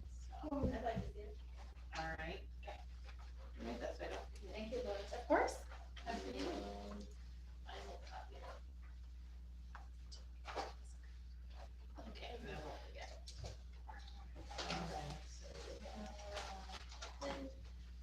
Okay, so the next thing is on page 101.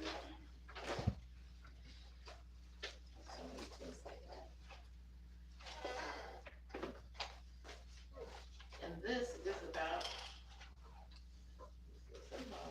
It's 87. Yeah, I don't know why it's. Originally 87, it's Oh, now okay. page 101. okay, Oh, okay, I see it right now. it ends on 101? No, it starts on page 87 for you. in the No, packet. I know that, I was just wondering why it did say 80. Okay, so this is about a water leak, and when somebody has, my understanding is that when someone has a water leak and it goes over a certain dollar amount, if it's at $1,500 a month, that then it must go to the council to see whether or not we reimburse this person for as much as 50%. Apparently we can't go any more than that. You got it, okay. I'll put the alarm. Yeah. Okay, so that's kind of where we are on this one. And I do know that Yvonne, that you were involved in this all the way along. So would you like to give just a brief overview of this situation? So it was a kind of a weird scenario. We have our new Camstruck meter system, and we, City Hall staff, there have been two people that are kind of trying to monitor it for leak codes. And so when a leak code comes up, they send out a letter to those properties, and they're looking at it kind of monthly, I believe. and they send out, a letter saying, you may have a leak on your property, you should check it. And, that's in a nutshell. Well, what happened is, they don't have an address. They didn't have an address noted on that letter. And so, this particular person that received it, has more than one property, and they thought it was like a form letter, like, oh, check for toilet leaks or that kind of thing, cause we did years ago run campaigns like that. And so their secretary tossed it in the garbage and never thought anything else. Well, then, they got an enormous bill and was like, oh my gosh, and went out and fixed it right away and applied for the leak credit. Well, in the process of doing the leak credit, I have to go in or to do the calculations for it, and I go into that CAMSTRAC system to make sure that there isn't a leak code still going on the property. And when I checked it, it had burst during the Martin Luther King weekend freeze. And so I called right away, because we were gone for those few days, but I was coming in with Heidi, so fortunately I did, and I called him like, hey, I was working on that, and it looks like you still have a leak. And he went out there as soon as he could get out there, because in the meantime, he had a tenant that vacated the property.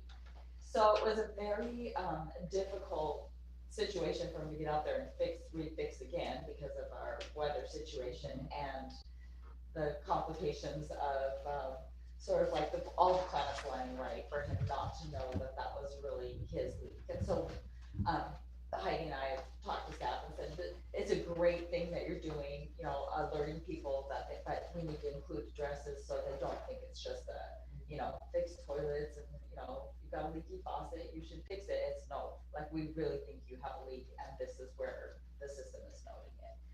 Okay. So I ran the calculations. I gave kind of a scenario on how that's done on there, but it's kind of complicated, but we go to, and figure out their average consumption based on the previous year, so. Okay. And I spoke to this person and, said, I'm curious if the property was, no one was living at the property, why wouldn't you have turned the water off? And he says, no, it's occupied. I said, oh, okay.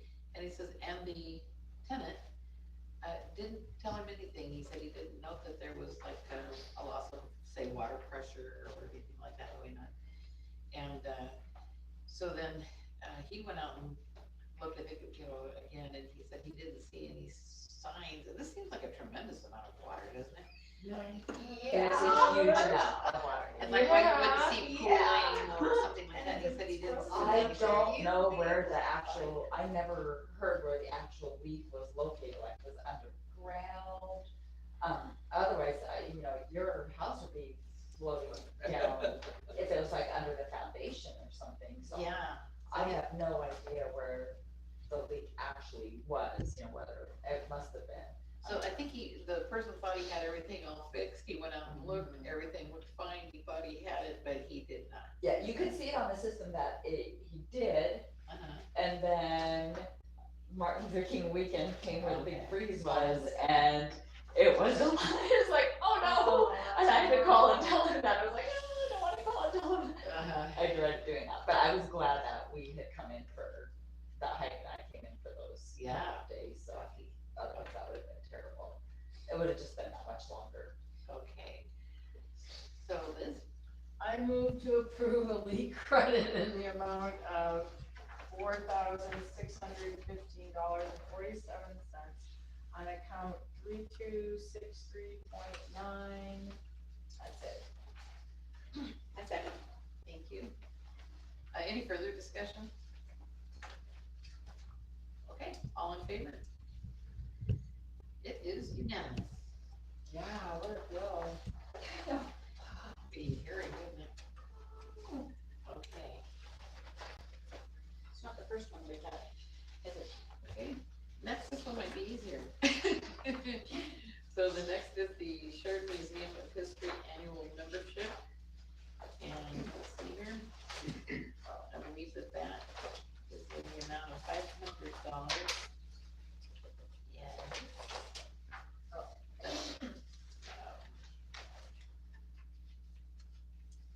or the council can make that any amount they choose, so, within reason. Alright, so, I move to approve the city of Sheridan membership application to the Sheridan Museum of History, again, be in the amount of $500. I Thank second it. thank you. Any further discussion on this? How much more could we raise it? Well, I don't know, she said, somebody said or more.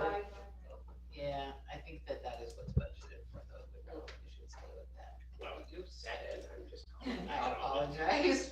Well, I mean, there are different membership levels, but that's the top, so. Okay, all right, so any other discussion? All right, all in favor? Unanimous, thank you. It passes. All right, then we move on to surplus city-owned vehicles. And let's see, is that? That is at this point. Let's be this.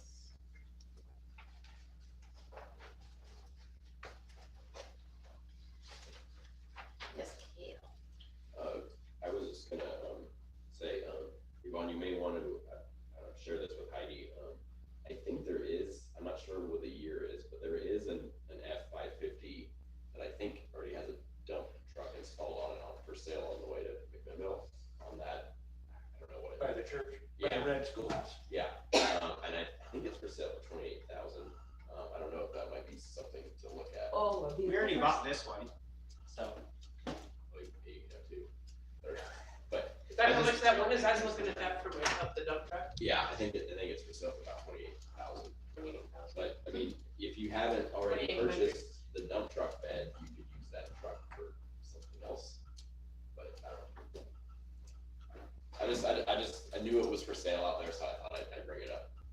Is that by like Scotty's Spot Yes. Shop or something? Yeah. That's Yeah. what it is. It's actually a nice looking truck, by the way. I was looking at a different one out there, but I saw that one. Okay, so are you suggesting that we take that one off the? No, I think this F-550 has already been purchased. I just was, thought I'd mention before a dump truck bed is installed or purchased or whatever, maybe look at that truck too, if that, just because it's already out there and close by, but, just maybe bring it up to Heidi if that's something that we might wanna look at. Okay, and let's see, Roxy? I don't see anywhere in this not a diesel. Or biodiesel. I was hoping we'd start going towards some green. Are you consideration. asking about the new The F-550? new 550 XL four-wheel drive, is it not diesel? I would guess it would say diesel if it was, and, because we were converting to something else to biodiesel. Danny, do you remember? I don't know. Biodiesel would be clean, less of a pollutant, but maybe if this is using the new ethanol free. I just like to know if it's diesel. I thought that it was diesel, Roxy, just, that is purely based on my recollection of talking to Gary. But it doesn't say anywhere, right? Am I correct on this page? I don't see this. Yeah, So we might- and if we could, and if it would go, if, say, it's, 2011, probably before biodiesel. We can start converting most all of our equipment to biodiesel, part of the process. Of being a greener. Just my thoughts. Yes, Liz. I move to approve the surplus of the 1966 International dump truck and the XL mower and sending them both to the state of Oregon surplus. Before that is a second, so that we don't have to go back and modify it, there is, the Excel mower is not what is, sure. I emailed out the right, I didn't write it down. Oh, So is okay. The AE, whatever. So is the incline mower the one that's being surplus? Or is It's it not, actually the XL not, mower?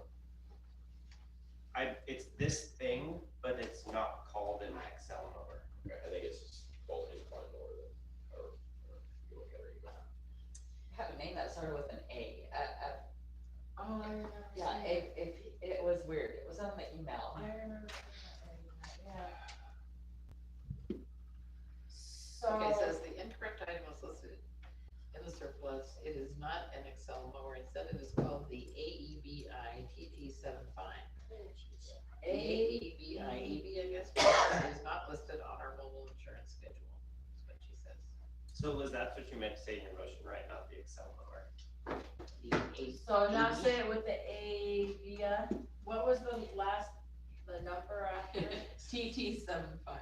TT75, okay, AEBI TT75. okay, I move to approve the surplus of the 1966 International dump truck and the Avia TT75 mower and sending them both to the state of Oregon surplus. Nicely done. Can I have a second? A second. Thank you. Any further discussion? Oh, all in favor, what you do? When I first looked at that photograph, I thought that tires were like it was, it was really dead, you know? Me too. All right, all in favor? Unanimous, approved.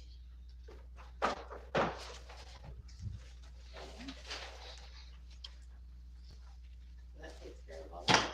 And so, Can I yes. say, could the council consider in the future when we make these purchases to consider diesel so we can convert to biodiesel so that we can start being a cleaner city? Taking that initiative?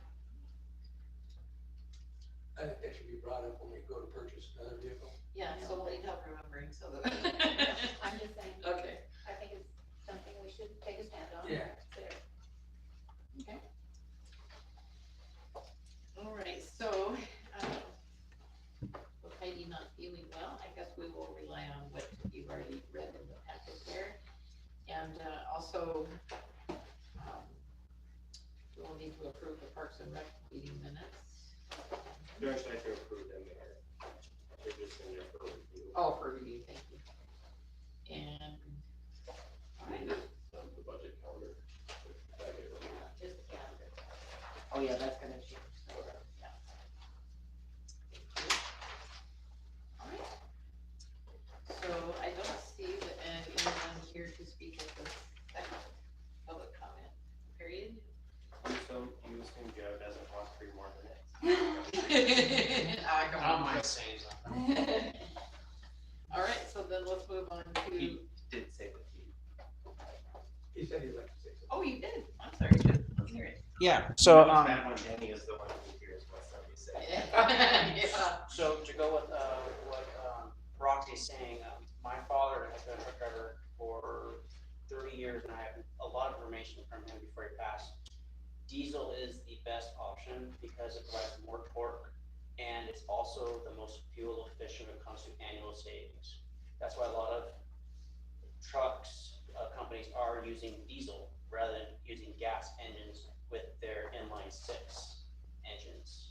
So diesel is a great option because you can take biodiesel and add it to your fuel without using other things. I think when it comes to commercial vehicles, they're using DEF now, which is DF, which is a liquid you add to it to make less pollutants in the air. So I think diesel is the best option if you ever want to get equipment, because that's probably the future of vehicles anyway. So that's all I want to say. Thank you. Thank you. Okay, so then we'll go on to our council comments. Oh, so the one thing I wanted to tell you guys about tonight was the Family Justice Center. So I went to a meeting in Vickmanville at that big Oregon Mutual Insurance building. I'd never been in there before. And there was a meeting of about 50 people who were interested in creating a family justice center for Yamhill County. And as usual, I wrote notes because I can't remember usually everything I want to say. So family justice centers provide services to victims of interpersonal violence, including intimate partner violence, sexual assault, child abuse, elder or dependent elder abuse, and human trafficking.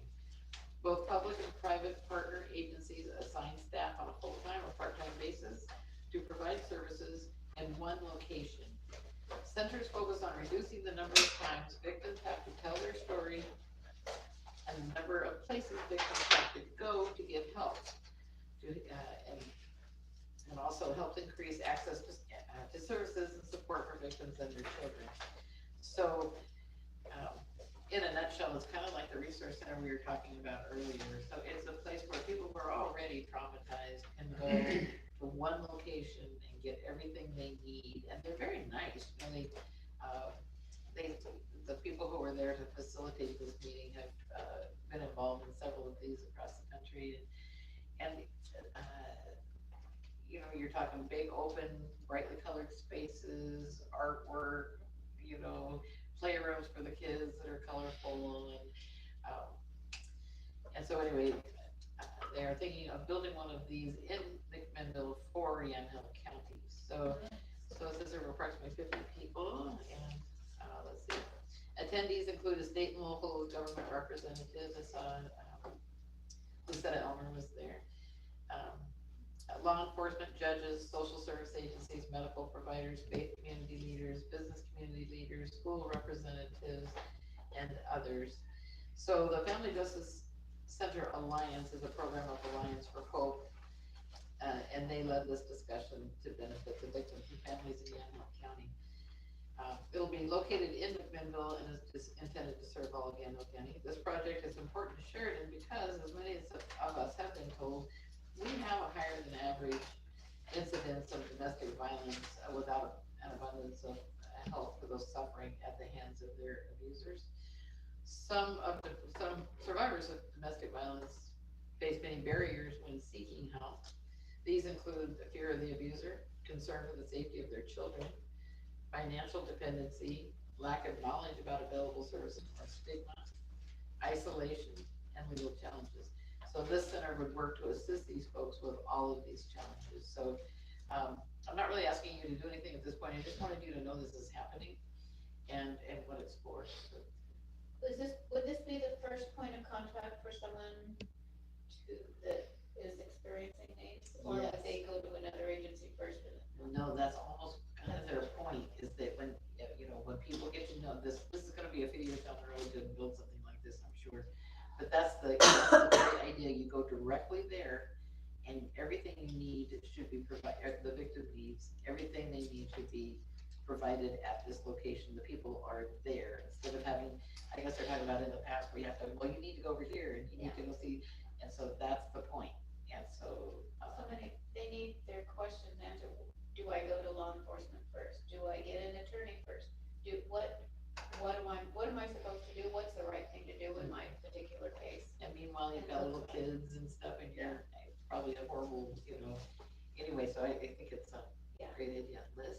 Is it like CASA, where they work as advocates for someone and kind of walk them through the, I'm not Specifically that. children, isn't it? CASA is For children, okay. Children of Abuse in Salem.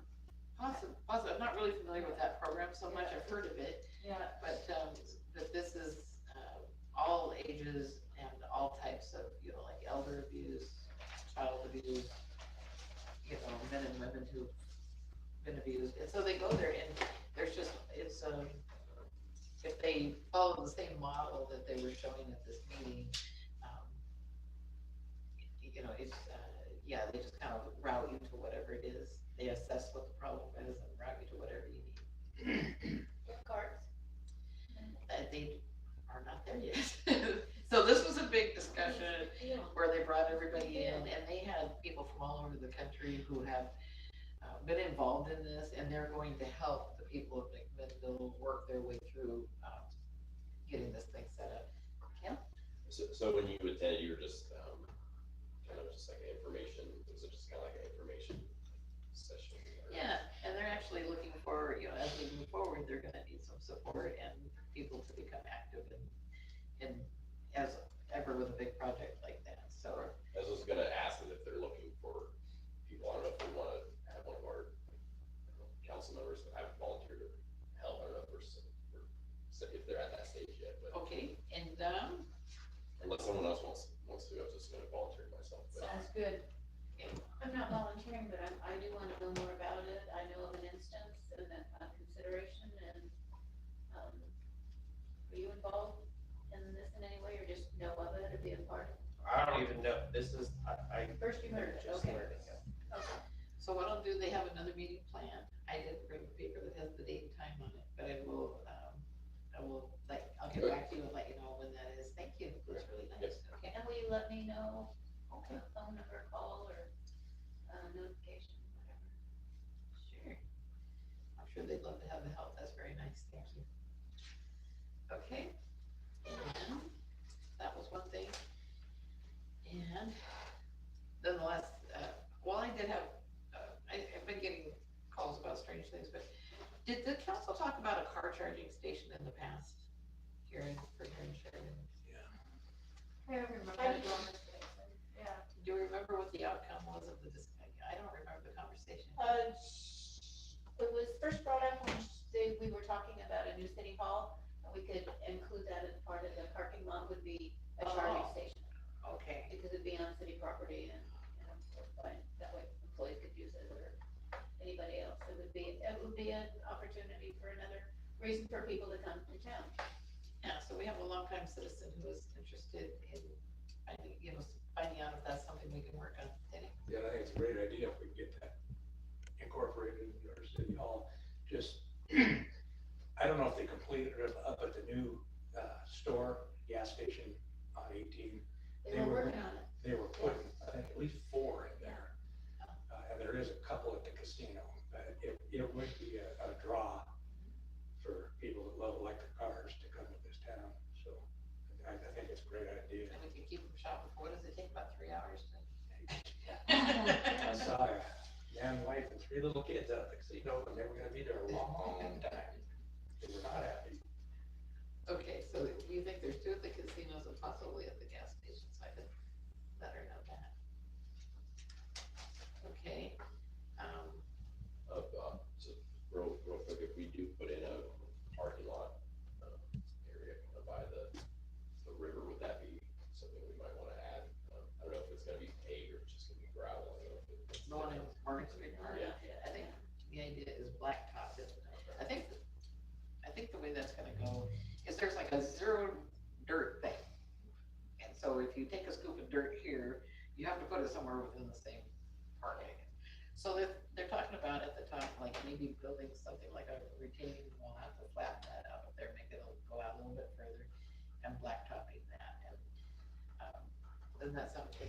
Yeah, because you have to stay out of there's a floodway, and then there's the floodplain.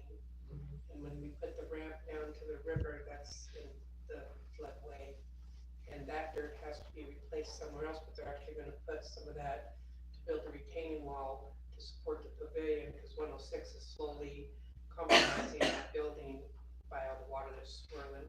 And then they're gonna take some of the other dirt, hopefully, and push it up and make it flatter behind the riverside, behind the pavilion, make it more of a platform. So instead of being like this, it'll be like this. And that's where they'll have parking. Wonder if we could, when we get to that stage, talk about adding an electric car. Yeah, that'd be nice. Let's try to remember that at the next riverfront meeting, and throw that out there soon. Okay. I'll just put Market Street. Park.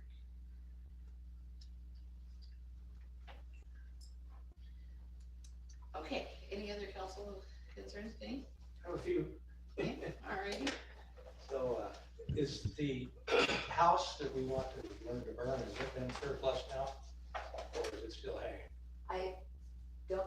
Did they have to have a public hearing for that? We never did on the other 2 that we burned down. Oh, yeah. I don't. Last recall. I knew, Heidi still hadn't heard from the fire chief about it. But what about the surplus issue? Like I say, the other 2 houses, we never heard about that. Surplus. I know that the council hasn't taken action since I have been here, but I think we already surplused those.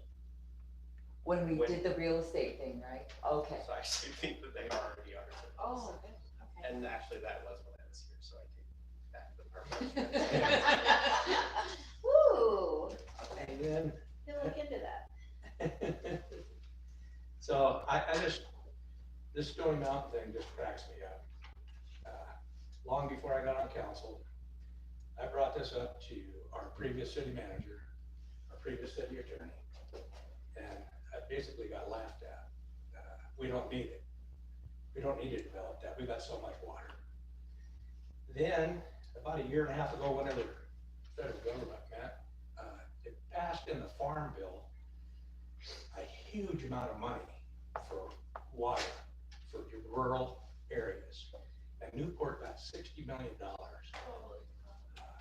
They might have got more than that, I'm not sure, but I know they got 60 million.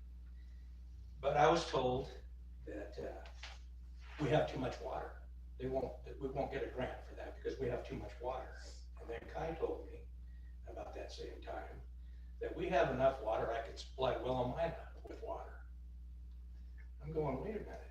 Just before that, our previous city manager was saying we may have to ration our water, and then I'm being told we got too much water. We got more water, we know what to do with.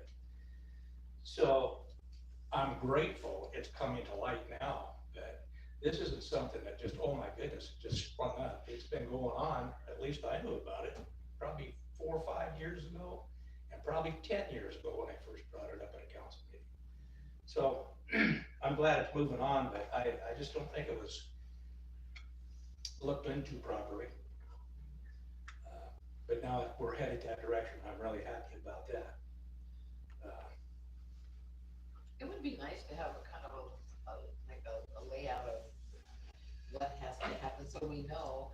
I mean, there's a lot involved, of course, and they say first you do this, second this, and because it's satisfying to cross things off the list. Like at the last meeting, we approved a contract with the forester who's gonna go and take care of that. That's great. That's a great first step. I talked with a representative from Congresswoman Salinas' office, and he got together with Wyden and who's the other one? Markley, and put together a meeting for us. And so I invited Heidi, and we all met at the library, and we told them all about that. And they were very interested, and so they could take that back to their offices. They said things are far too preliminary now, but it's good they know. And so, but that's another thing, we let them know, check. So if we have all these different, I love a to-do list so that you know that you're doing all the things that it's gonna take to get you where you're going, and you can cross them off. So a lot of these things will, Heidi will lead us through and she will let us know, but just for our own, any way that we can help, or, it'll be great to keep this program moving along as best we can. So, okay, did you have another one? Got one more. Okay. I'd like to set a field trip up to go to and tour the Mill Street house. All of us could go up if we'd like, see what we're looking at. Talking about the one right next to the Yeah, bank. that one. Lucy's Dream Home, you mean? Do we have to? Do Do we have to? I don't want to walk in there. No. Actually, There are some concerns there Yeah. with materials. actually, my first question I have is, what is the update on the portable shower unit I asked about last meeting? I can tell you what Heidi told me, that, the county hasn't decided to give it to us yet. I mean, it's not ours. They're not giving it to us. That's what I Either way, heard. Okay. it is a contract with Encompass. Well, but then I heard from her, Carrie Martin with Encompass, and she said, because, we're moving through, so point in time count done, resource center, working on it, and then the next step would be that, but she says, well, if you're not gonna do this now, how does this fit in with the grant that was given to the city and Encompass? I said, I know nothing about a grant to the city on those, do you? On the mobile showers? No. Okay, so she was concerned about that. We just hadn't gotten to that point to talk about that. We wanted to get each thing accomplished before we took on another aspect of the project. So, you're saying that we are not going to. I am receive unaware of any grant funding that would be going from us, through us, to run the mobile shower unit. Okay, all right. I thought it was gonna be given to us, To Encompass Gamble Valley. and how come they got it Encompass instead of West us? Valley? What is it? Oh, you got it. Yeah. Encompass, yeah. How come they got it instead of us? because they have Measure 110 funds to operate it, we don't. I was trying not to say the M word. Say it again. Measure 110 money. Measure The burn. Do you remember what burn stands for, Mayor? What? They're a burn agency, but I can't remember what burn stands Is for. that an acronym? It is an acronym. There you go. Something done. Okay, so yeah. Is that BURN? I can't even remember exactly what the letters are. So, I'm still on my little, so You I'm actually kind gonna, of stole Denny's. at one, are you done, Denny? Go ahead. No, I'm waiting after you. Okay, well, like I said, I do have some concerns about materials that are in that house. It's an old house. And I was in that business many years ago to survey those houses for these substances that are illegal. So, and I have refurbished 2 old houses, or had to take them clear down to the studs inside and out. And I just basically had a framed house twice. To remove legally these terrible things. And if there's varmints in there, they get in the walls and start nesting, and it gets worse. And their urine and feces becomes toxic. And you gotta get in and get it out of there. And then there's a problem with doing up the wiring insulation. They've been in there for a year and a half, 2 years, 3 years, I can't remember when it's going on 3 years. So I'm concerned about the wiring, and I'm concerned about the nesting in the walls, because I've run into that too. How about the mold issues? And then there could be some mold issues. We know the other house got black mold all over it. I haven't been in this one and looked in any attics or anything, but that's an issue. So I just want to be satisfied that maybe there's been an asbestos survey and a lead survey. Look for mold, and then discuss what the removal will be for any ruined insulation. Okay, I'll put it down. So, All right, Liz? then I have a question for you, because I think you were on the council when the tenants left those houses.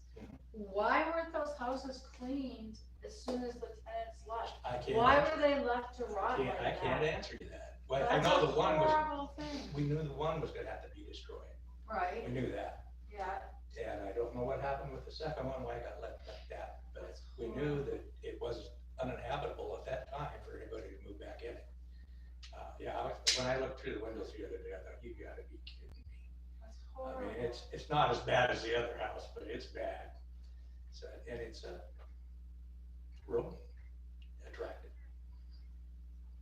Was that part of the bid we got for the $40,000 because the doorways are not wide enough to be handicap I accessible? don't know what that 40,000 included.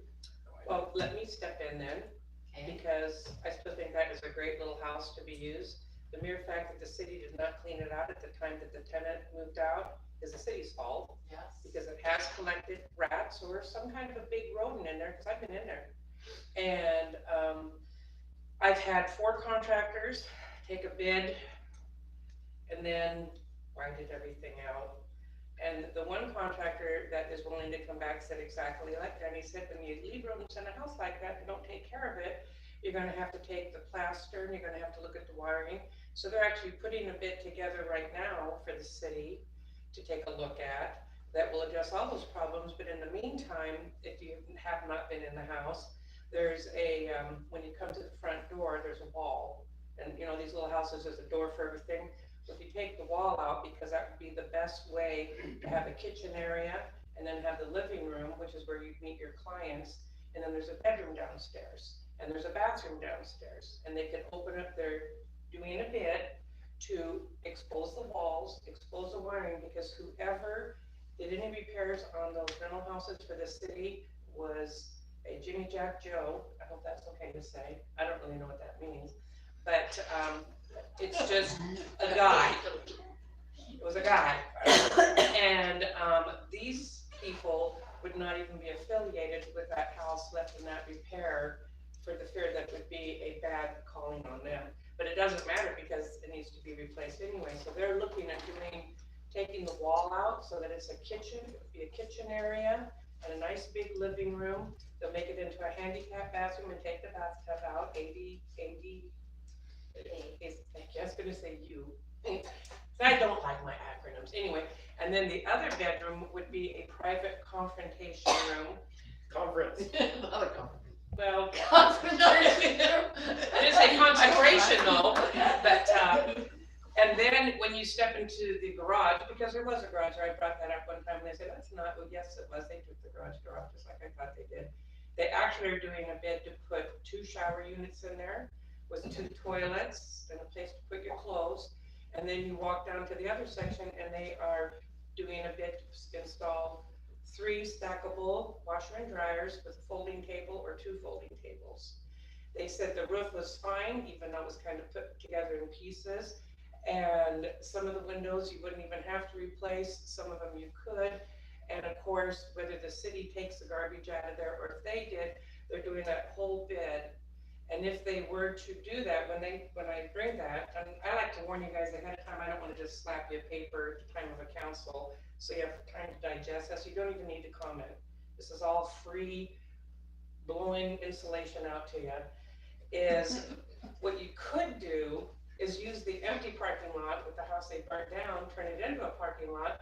And you're right, Roxanne, you could put those plugins right there and have extra parking for people downtown, even for the fitness center, because they have to share with First Federal or the US Bank. I know it's legal, but still it belongs to them.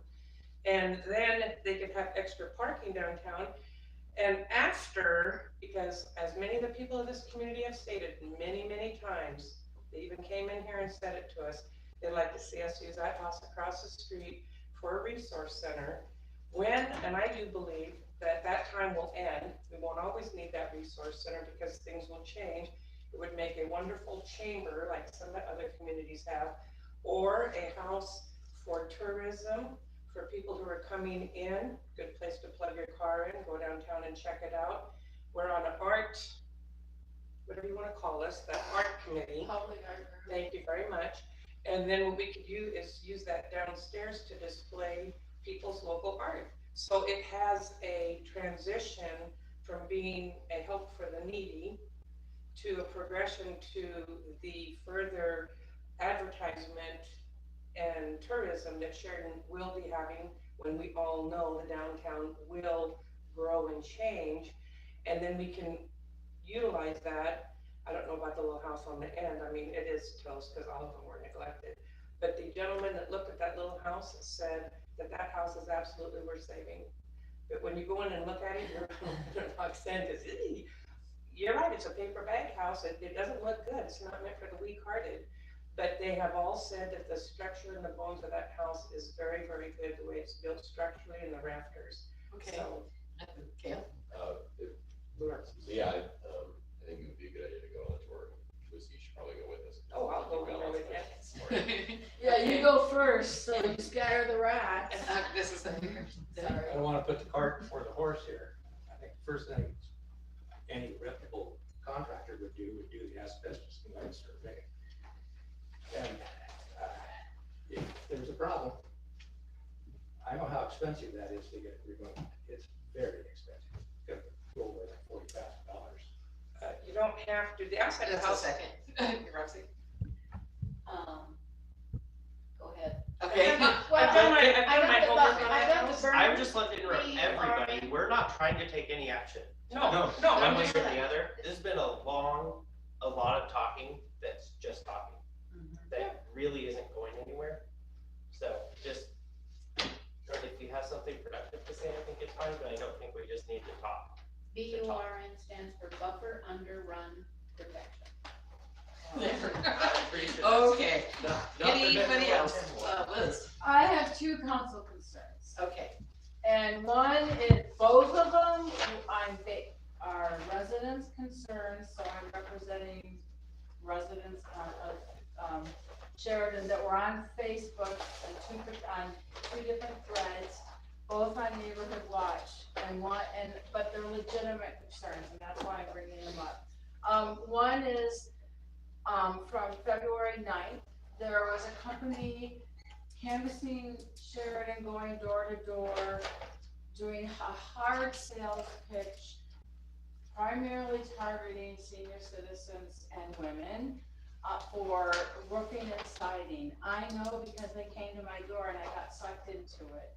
And he checked my siding and said, it was rotting, and did I wanna set up an appointment? So I set up an appointment. I had a friend come over, cause I don't know who's coming into my house, and it was like 2 or 3 hours, and it was a hardcore sales pitch, and it was way too much time. And this company, can I say the company's name publicly? Okay, it's Devella from up around Portland, has hit in the same hard sell manner all Willamina and Sheridan. And people were pretty upset about it. Like one kid on the thread, you know, because I was reading all the comments, said that he came in right at the point they almost had their grandmother signing. And what they do, and what they did to me, is they give you this outrageous figure, like it'll take you $60,000 to reside your house. And I said, well, I'm retired, never gonna afford that, sorry, bye. And he says, oh, well, let me call my boss, maybe we can work with you because you're a senior. And they brought it down half, and that's part of their slick, you know, they go and they say, yeah, we can bring it down half. So you think you're getting a good deal, but it's still unscrupulous business practices. They've been hitting a lot of people, and what I'm getting to, do you have a question? Yeah, just, What I'm getting to is I think we need to change the municipal code 5-32 for solicitors, because right now it reads, all persons to solicit at 5 or more dwellings in an 8-hour period shall file with city recorder. So what that's saying is you can solicit, as these people did, 2 houses a day, do a hardcore pitch, possibly trap some senior citizen or woman into thinking they have a roofing issue or a siding issue when they don't. One woman in Willamina said that they convinced her she needed a new roof when she'd just gotten one 6 years ago. So I think that for the safety of Sheridan citizens, we need to change this ordinance so we just take out that language, all persons to solicit at 5 or more dwellings in an 8-hour period shall file with city recorder, and just say all people. what, 1 second, Yvonne, have you ever had anybody come in and get that? We have a very difficult solicitor hoops that they have to jump through. I mean, they have to get an application. That application has to be notarized, so they have to sign it before a notary. And if we take it to the sheriff's office, have them go through. So a lot of the time they just want to bypass that. They act like, well, I didn't know that anybody, and maybe that's just communication. We need to, like, if you are getting someone knocking at your door, either 1, you don't have to answer it, or 2, just say, I'm sorry, I'd like to see your City of Sheridan solicitor's license. Right. And that usually they turn away. It was so bad one year that people were pushing their ways onto school buses to sell to the bus drivers. Oh. So it does, sometimes we go through waves of intensity. So what I'm trying to say is that, and to back up what you're saying, given the fraud, the scams, the stuff going on, I think we should take that language out that all people need to get a permit and have that scrutiny, because if something happens, let's say God forbid, I hope this never happens, there's a murder, and it was someone that was going door to door, at least there would be a paper trail, and it would be safer for people, and that's an extreme example, but even like the developed people that came to my door, the pressure tactic was intense. Like I kept saying to him, no, I'm not interested. And he kept talking and sat at my house, and I'm not exaggerating, 2 or 3 hours. Wow. So I really think, and there were, you saw the thread. There were so many people. Liz, this has been a lot of talking. Okay, I'm just, Okay, and Kale's waiting. okay. So what's the current language? That's what I'm reading. The current language, it's a loophole. It says that if you only go to 5 places in a 24-hour period, you don't need a permit. I say we take that out and everybody needs a permit. It sounds like people aren't doing that though, in the first place. Yeah, but So- if we say you need a permit, people could just say, do you have a permit?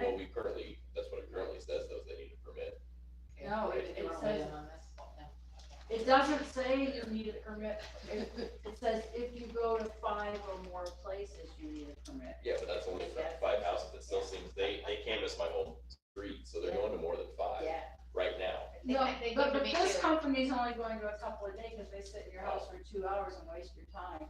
So my point is, I just think for safety purposes for the residents, we take that out and say people have to have a permit. Then the citizens know, and they say, do you have a permit? No? Okay, goodbye. Okay, And We did can you talk have- about a work session. okay. Yeah, 'cause I have some, yeah, cause, I mean, something similar happened to us, and I didn't like it either, so maybe this would be a good work session, topic where we could talk more. Okay. Cause Okay, I'd but like I to do talk have more one too, more. but. I have one more concern, and I'll be as brief as I can. I Okay. sent it out to you guys, and I gave you the picture of the crosswalk from Iceland, which I think is brilliant, by the way, so I'm gonna plug it. I posted that up on the neighborhood watch. 40 people like that idea with the optical illusion, because it will definitely slow you down. You slow down just to look at it and go, what? You know? But most people, most of the residents that responded to that post are saying that we really need, and I know we've talked about this ad nauseum, to restrict the parking by the crosswalks, because so many people have said they almost hit someone because they can't see them walking out behind a car. So I wanted to bring that up. I told these people, you know, on the post that I would bring it up at council, because people are concerned, particularly the one on Bridge. They're really concerned about that crosswalk. And I saw a truck deliberately speed out of the grocery store and hit that sign and just flatten it. Yeah, I was worried about the. He's gonna literally just Oh, went down. man. Okay, So and, I believe that Heidi has said that the engineers are looking at what to do with that crosswalk. oh, good, They're looking into it. okay. And Lucy? And I saw somebody hit that, and I took a picture of the truck, his license plate, and I gave it to the city, because he just flat out jackhammered it, and it was a double trailer log truck. So I guess they can't miss it if they can't get to it, because you said there's no way. I just sat there and watched. Denny said that it was possible to make the turn without hitting it. He did not say that it was impossible for them to hit it. Okay, well, you know, I thought in my mind and All until I saw that trailer hit that, but at least I took a picture of it. Okay, and Kim? I just have The city could a do it. whole thing, so, I just noticed this today, 106 Bridge, the remaining cement structure, I noticed there's a tree really close to that cement kind of pillar this way. It looks like it's not touching it yet, but it looks really close, and I'm wondering if the city should maybe look at it, because if it went this way towards 106, it would probably take out the remaining concrete and maybe the, well, and then on over to the Heber Plaza. I don't know if it would blow over or not, I know with some of the trees being diseased. On the river bank. Yeah, Yvonne, would you? I don't take know. it? I don't think No, that, I don't maybe think we we'll can. take a peek, or- I'm sorry, I kind of missed that because my Zoom just shut down. Oh. So I was a little bit hyper-focused on my computer. So Oh, I'm so okay. sorry. But 106 South Bridge, Carol, is that Just a second, Lucy, please. you said the concrete thing? Yeah, so you kind of got the square outline. It's the wall closest to the river. Okay. It's kind of a big tree, and it looks like it's really close to that wall. But if it did go down for whatever reason, and if it did take that wall out, it'd probably take out some of the plaza too. That tree was probably the reason that the roof collapsed. Oh. It shed its stuff on the roof, plugged the drains. And then you had like an Olympic-sized pool up there and down it went. Okay, Um, Lucy? Oops, So- sorry, just a second. Were you not? Yvonne, you might want to check tomorrow to see if that tree's on the city's property or if it's on 106's property. And I would think a letter of warning would go out to him of the possible future ramifications. Or just cut it at his expense. Well, like if you cut it at his expense, he's not the kind of guy that would appreciate that. Okay, let's just take a look. And Mm-hmm. You should be looking. My other thing I was gonna see if we're still interested in talking about an ordinance, like banning public drug use. I know McMinnville I don't know if McMinnville passed that, but I know McMinnville was talking about it. I don't know if we wanna wait until after this short session is done with the legislative, if changes are made with Measure 110, or if we want to be, proactive. And although by the time we pass the ordinance, I guess the short session won't be done, and we'll know what happened with Measure 110. But I don't know if that's something we want to talk about, is the banning of public drug use.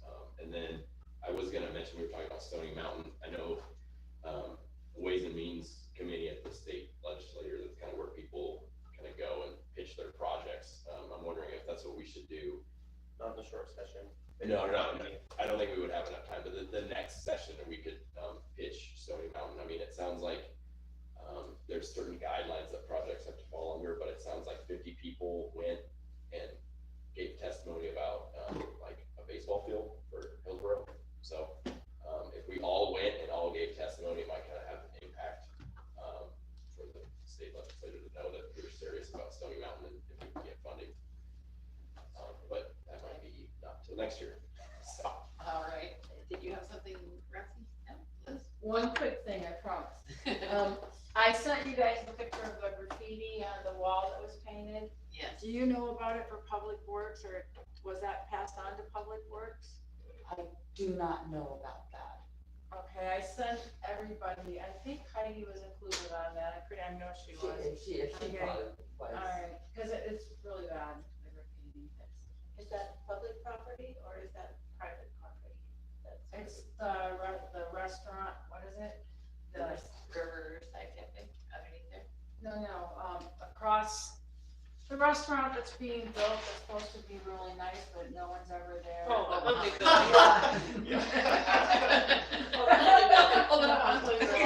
Private property. But it's on it's by the river, along the river, the cement, foundation, it's huge. Oh, okay, under And I there. sent you guys, I sent it out to all of you. I just assumed it was. Yeah, under I thought it was there. under the Riverside list. Yeah, me too. Yeah. Okay, we'll take a Okay. look. I make a motion to adjourn. I have a Oh, second. yeah.